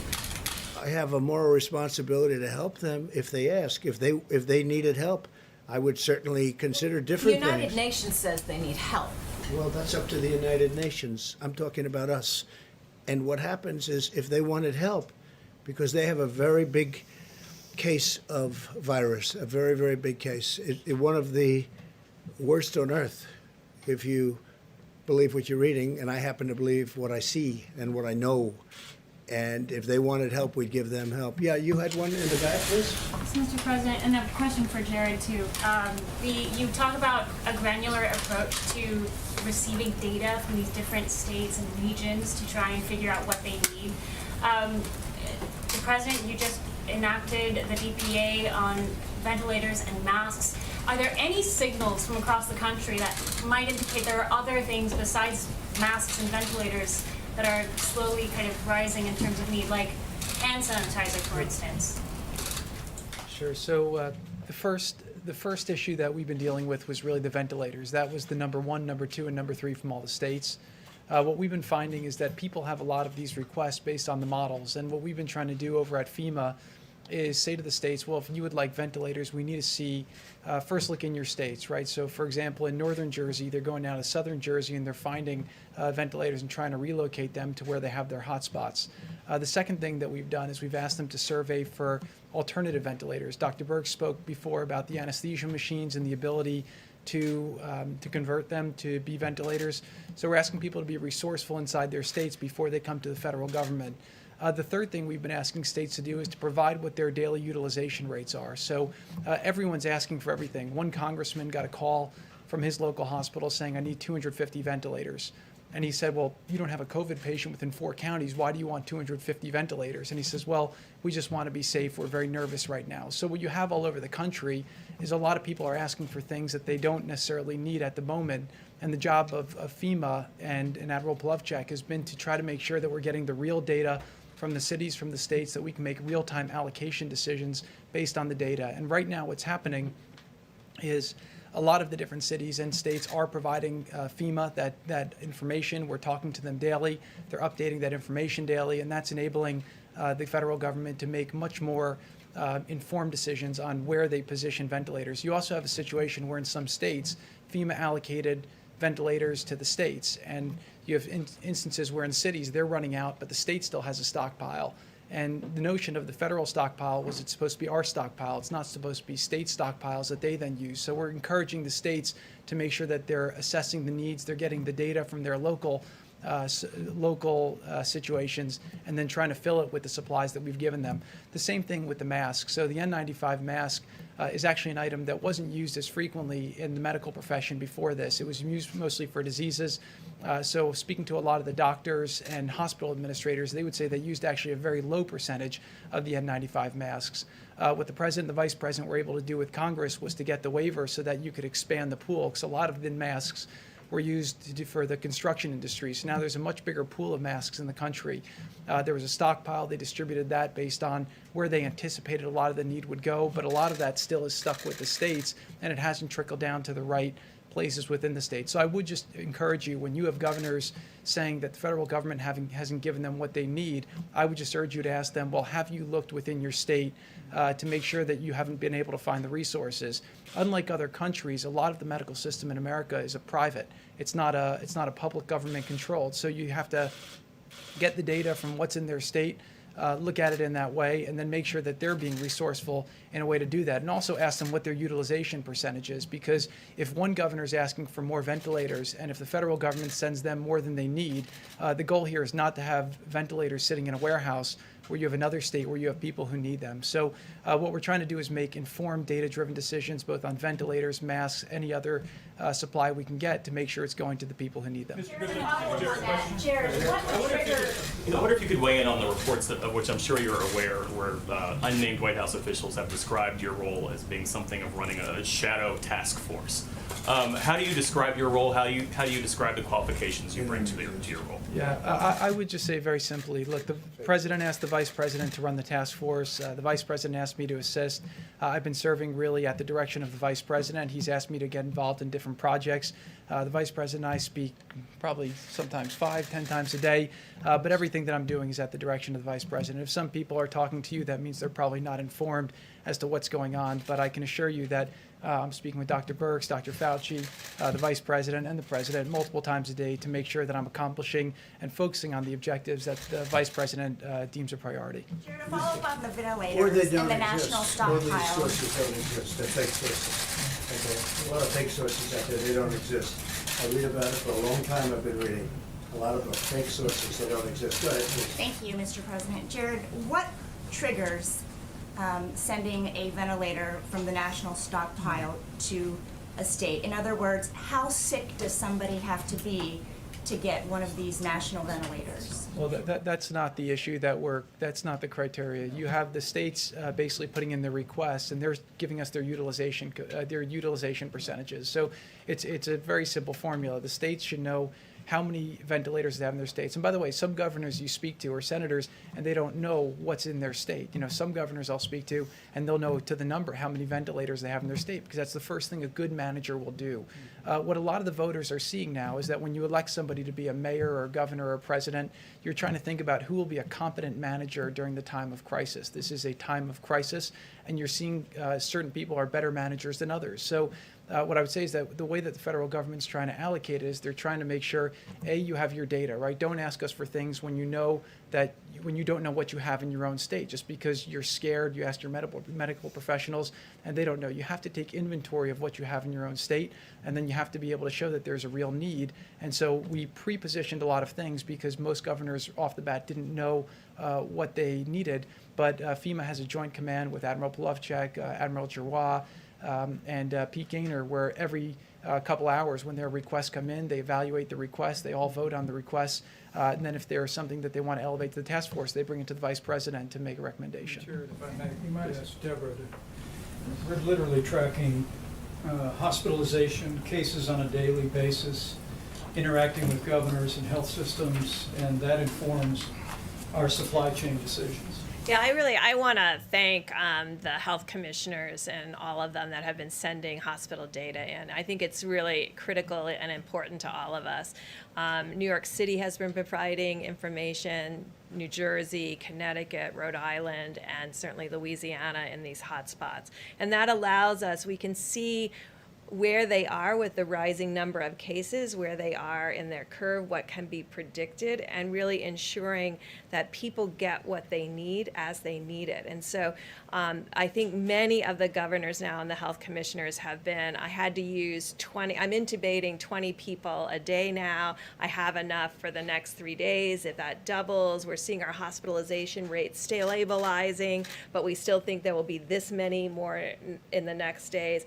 That's the information that they then translate into providing the ventilators. So when you see the ventilator numbers going out, they're going out in 150s and 200s, because I think early on we sent a big bolus out, and then not all of them, even today, have been fully utilized. And so we want to make sure every state and every hotspot can be reassured that ventilators are there for them as they move through the curve. And I think to date, we've been able to do that. And I think that's what's important to me, is that people have what they need when they need it. And to date, people who have needed ventilators have been able to get on ventilators. And I think that's our goal with governors and with the mayors, to make sure that that continues to happen. But that means all of us have to work together. And I think that's really important over the last few weeks, is people are not making generic requests anymore. They're making data-driven requests because they know precisely what's happening in their hospitals. Dr. Burks, when you were up here a little bit ago, you talked about the curve and what you're seeing, and you're concerned that people are not abiding by the social distancing guidelines. And you seemed in your voice to be quite concerned about that. Has the curve changed enough at this point where that 100,000 to 240,000 people likely to die, has that shifted upwards at all? No, it's just when I look at so we're in week 2.2 in our guidelines. And I guess what I expected when the president put out guidelines that said, don't go to bars, don't be in groups more than 10 people. When we said that now over 16 days ago, that was serious. And then you could see what happened subsequently. And you can see the number of individuals who have been infected since then. Because the people we're seeing infected today and in hospitals today were infected after the guidelines went out. So that's what we're worried about. And we're worried about that we're still in this. And that's why the president extended it for 30 days. But we have to get out of this. We have to start seeing this. But Deborah, aren't you referring to just a few states? Because many of those states are dead flat. Yes. I mean, so Yes, it's there hard are to get- states it's hard that to are be- dead yeah. flat. But what changes the curve is a new Detroit, a new Chicago, a new New Orleans, a new Colorado. Those change the curves because it all of a sudden spikes with the number of new cases, because you have a certain projection of new cases and then a whole nother city comes on top where they're in their logarithmic phase. So those ones that I talked about that had test results greater than 13% positive, all of those states or all of those counties are in logarithmic phase. That means there are a lot of counties that aren't, and we're excited about those counties that have been testing and still finding quite flat. And hopefully maybe Sunday or so, or sometime this weekend, we can go through all the states and the curves again, so you can see where, the California and Washington are still steady. But we're watching very carefully because we see that you can go from this to this very quickly. And this should not be happening any longer in new places if people are doing the social distancing, washing their hands, not getting together in large groups more than 10. Dr. Burks. But again, so I look at the graphs all the time. Yes. And you have many Yes. flatliners. I call them flatliners. I'm amazed at them. And you have a couple that are up. It's hard to blame the flatliners for not doing a good job. No, I don't want to say that. No, don't. No. Thank you, sir. I don't want, in fact, I want to praise the states that, and I think I want to be able to call them out and show you their graphs so you can see they've had steady small cases. They're testing. and they're doing a lot of testing, and their percent of test positives are under 5%. I mean, we have a whole group of states who are testing, and their positivity rate is under 5%. We know what it looks like on the logarithmic curve. You're in the 13%, then 15%, then 26%, and then 35%. That's what we're trying to prevent. And it's the metro areas that are absolutely crucial in this. And so if you're in a metro area or you're in a small city, please make sure all of your friends and family are following the guidelines. That's the best thing we Yeah, can do. because I saw those pens going 5 minutes ago. They were thrilled. And the fact is, yes, we compare them to Italy, one place. But we have many places that are really doing great. And I think that's what Deborah meant. She didn't mean all of them. So when you write your story tomorrow, maybe you'll write it correctly. She was talking about one state, and another state is, having a hard time. And they're closely associated. And by the way, the people are doing a very good job, including the people that live there. But when Deborah was talking about Italy, she was talking about the one, and then the other was lower. And then you have mostly states that have been unbelievable. So she wasn't talking about the average of everything. She was talking about an individual state, which is, I think, still better than Italy. Italy's having a hard time. By the way, Spain is having a hard time. France is having a hard time. But our states, generally speaking, it's like lots of different countries all over. We have many of those countries are doing a phenomenal job. They're really flat. And I think that's what you meant. I don't know. I don't want to speak for, but I thought that's what I understood she meant. Yeah, please. About that though, because coronavirus is present in all 50 states. You said before that when you implored mayors and governors to be serious about this, you said once it shows up, mitigation efforts are too late. So how do you then square that with this notion that some states are doing well? I mean, the virus doesn't abide by some state states, laws. they stay in better. They're not touching. They're not whatever it is. They're not going out. They're not in groups. And some states are not probably as good, or for whatever reason, or they also live a lot closer. New York is very dense. And, California's pretty dense too, and they've got a very good record going so far. We hope it doesn't spike up, but it's very flat. We have states that are doing incredibly well. When I looked at some of them, I looked at some states that I would have thought maybe wouldn't have done as well, and they're really flatlined. Hope they stay that way. I hope they say that. Say it, Jeff. Isn't that the point, that you want those states to stay flatlined? I want them. Yeah, I mean, that's what I'm seems like saying. you're- No. But when Deborah mentioned about Italy and our country, she wasn't referring to our country. She was referring to one state. She's encouraging people to do a better job of following these social distancing measures. That's what I'm understanding. Okay, so my understanding, I'm going to let her say it, but I think that everybody would have to be thrilled with the way most states are doing. Thrilled. The flatline states that have almost no bump. I mean, I would think. Now, then you have others where, for whatever reason, they're higher. That's different. But you can't condemn people living in a flatliner with people living in something where there's the big bump or the bigger bump, or more akin to Italy, where they have some very unique problems. In all fairness to Italy, they have some very unique problems. But if you'd like to come up and...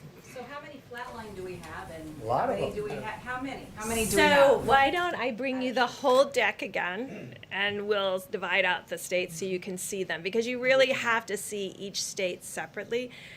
That's why I started with, there are states where you've heard me talk about how concerned I was. These are states that before the guidelines went out or right after the guidelines went out. I mean, you can look at it, it's on the website if you go to the healthdata.org, about when governors made clarity about closing their states as far as the social distancing, the washing of the hands, the bars, doing takeout. And you can line that up with the presidential guidelines. And not all states, when the presidential guidelines came out, immediately followed the presidential guidelines. Not all states did. There are states that also may have gotten many more seeds from outside communities. That certainly is one of the issues that New York and New Jersey, Connecticut, and Rhode Island are facing. The virus came in from multiple places into those states. It was undetected early on, and they have a very logarithmic curve. What I'm saying is even one of those curves in one county, in one city, is one curve too many. So I am passionate about everyone following the guidelines because of the outlier curves. Maybe that was a better way of putting it. The outlier curves in specific counties is to make sure that doesn't happen anywhere else. So would you feel better if every state did a stay-at-home order? Would you I feel think better? most of the states have done that. I think one death from this is one death too many. I mean, I come out of epidemics and pandemics.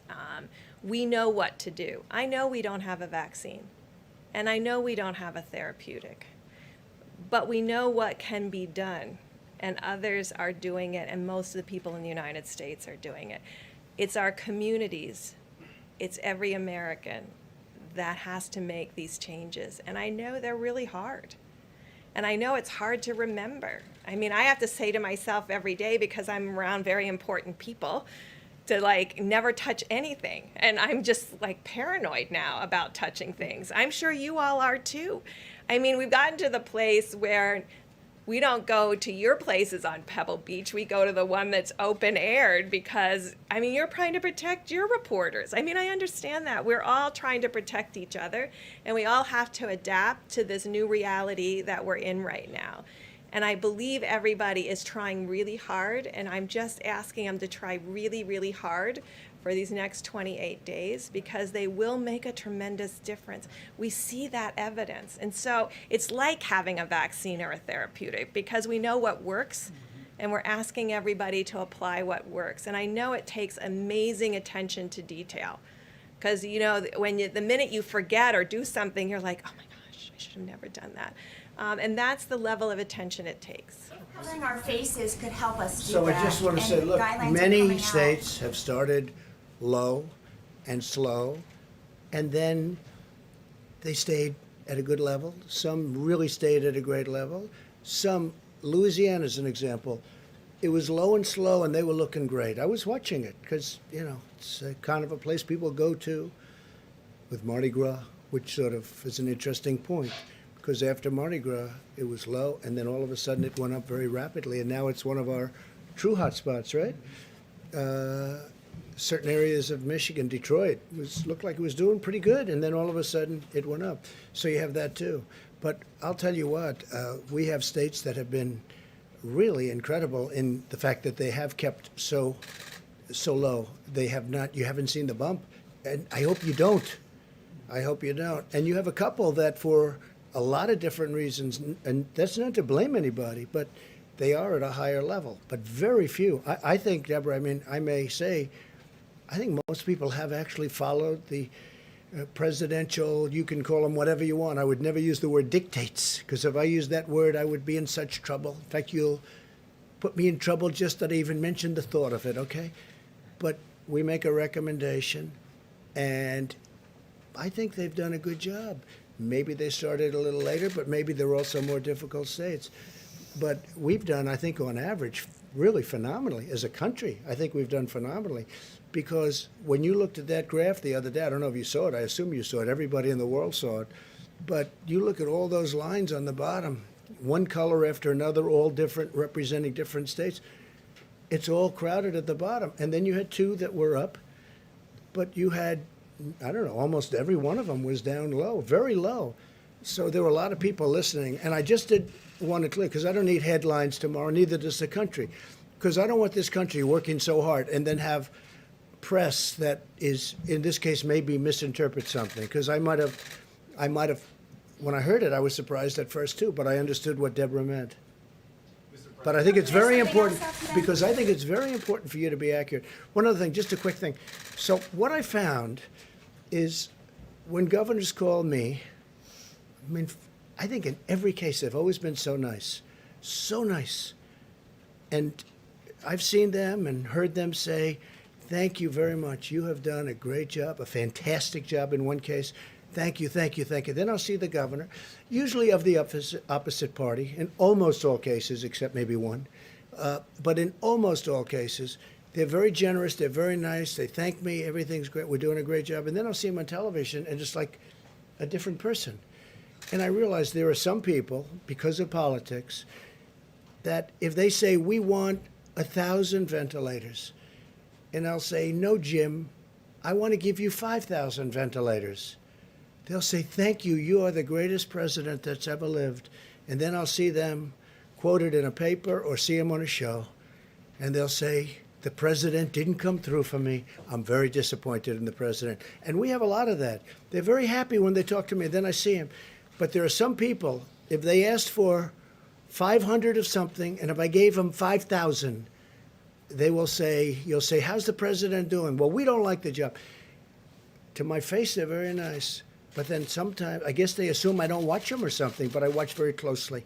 Yeah, please. Mr. President, one especially vulnerable population is the prison population, and that's especially with Jared here. I wondered if you could address what the federal government is doing to protect Well, it's inmates. vulnerable and that it's close together, really. I can't tell you about age, but a lot of young people in prison.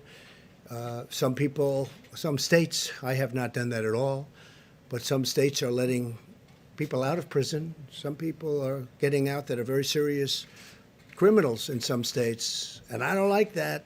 I don't like it. But it's a city or state thing in certain cases, as you know. I think maybe Philadelphia comes to mind.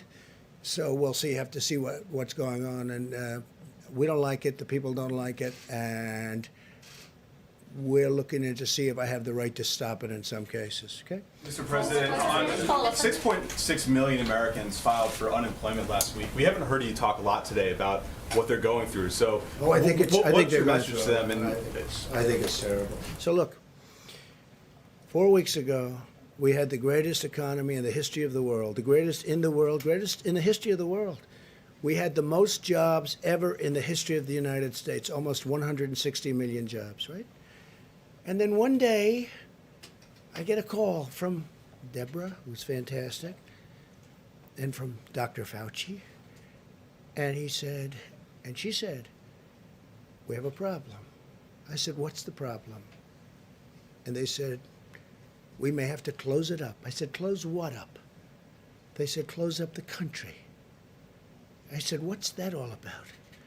And we discussed today, and probably not since 1917, we came to that conclusion. And she is a fantastic person, a brilliant person, and this is what she knows. I said, has it ever been this bad? And I think I can represent that you said no, and part of it is a contagion. It's so contagious. It's like, if you sneeze, I probably get it. Who ever heard of a thing like that, okay? And this very talented reporter is bailing out. Okay, he's out of here. I don't blame you. But it's a very contagious thing, and probably the likes of which we've never seen in terms of that. But 1917, so that's over 100 years ago, but that was, you know, it's been written about many, many times. That was a horrible, whether it was 75 or 100 million people, I've heard from 50 to 75, I've heard 75 to 100, but it was tens of millions of people. Now, we have the advantage of communication. This could have been just as bad. I mean, here we can read on the internet, we can see what to do, we can have these meetings, they can watch on television, which they do. A lot of people are watching. A lot of people are watching. And they say, gee, social distancing. But in 1917, they didn't have that option. You know, they didn't know what to do. They just noticed people were dying all over the place. Think of it, 75 to 100 million people died. A lot of people in this country died. To me, it's a great question. How come more people didn't die in this country? And they say it actually started in this country and went to Europe. I mean, we lost a lot of people, but relatively we lost very few compared to Europe. So this is a terrible thing that happened. And what's happening now with people and jobs, so think of the position I'm in. We have built all together, everybody, not me, everybody, the greatest economy in history. And all of a sudden, people come in that we respect or we know. And here's the thing, they were right. Everybody questioned it for a while. Not everybody, but a good portion questioned it. They said, let's keep it open, let's ride it. If we did that, you saw the other graph. And whether it's true or almost true or maybe not true enough, the number was 2.2 million people would have died. 2.2 million people would have died in a short period of time. In fact, the graph could have been even shorter. I always notice that horrible one where it goes high, it actually comes down a little bit faster. It might have been over faster, and you would have lost 2.2 million people. So they come in and they say, we have to close up the country. And I say, you know what that does to the fabric of this country? To people that had great jobs, great family, no problems with money, their 401k, everything is perfect. Then all of a sudden they go from that to having no job in one day. They never even thought of it. And then you see 6 million people unemployed, unemployment numbers get released, and you see 6 million people. And it's an artificial closing. It's not like we have a massive recession or worse. It's artificial because we turned it off. Think of what we're doing. We're saying, don't go to work and we'll pay you. Everything's the opposite. It was always go to work and make a lot of money and do well, and the American dream. Because of a hidden enemy, we're saying, don't go to work and we're going to pay you. Look at the money, $2 trillion. And we will probably do more. I think infrastructure would be a fantastic thing to do. You want to get the restaurants back, you give deductibility. You understand what that is? You give deductibility for businesses where they go and they use the restaurants. The restaurants will be bigger and better than they were before. You know, people don't know. A lot of restaurants closed when they ended deductibility. And then they started doing well, but they had fewer restaurants. But the boom of the restaurants is when they had deductibility, where corporations could use them. So, and entertainment.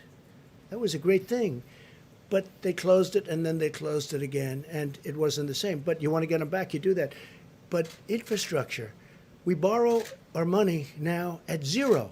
You know, if we were paying 5%, 4%, 3%, it's a different ballgame. We're borrowing. We can borrow long-term for zero, literally zero. You know that, because we're considered the safe investment all over the world. They want money in the United States. That's where they want the money. So I know better than anybody. I know what they're going through, and it's horrible. But you know what I want to do? I want to be able to get them back fast. When this is over, it's going to be a day we're going to celebrate because everyone's going to go to work, and I think we're going to have boom times. I think it's going to be great. And we've learned a lot. We've learned about borders. We've learned about reliance on other countries. We've learned so much that I think we really have a chance to be bigger and better and stronger. And I think it's going to come back very quickly. But first, we have to defeat this enemy. So we will see you tomorrow. Thank you very much. Thank you. President, would you be somebody to be able to follow up on what you're looking into for that?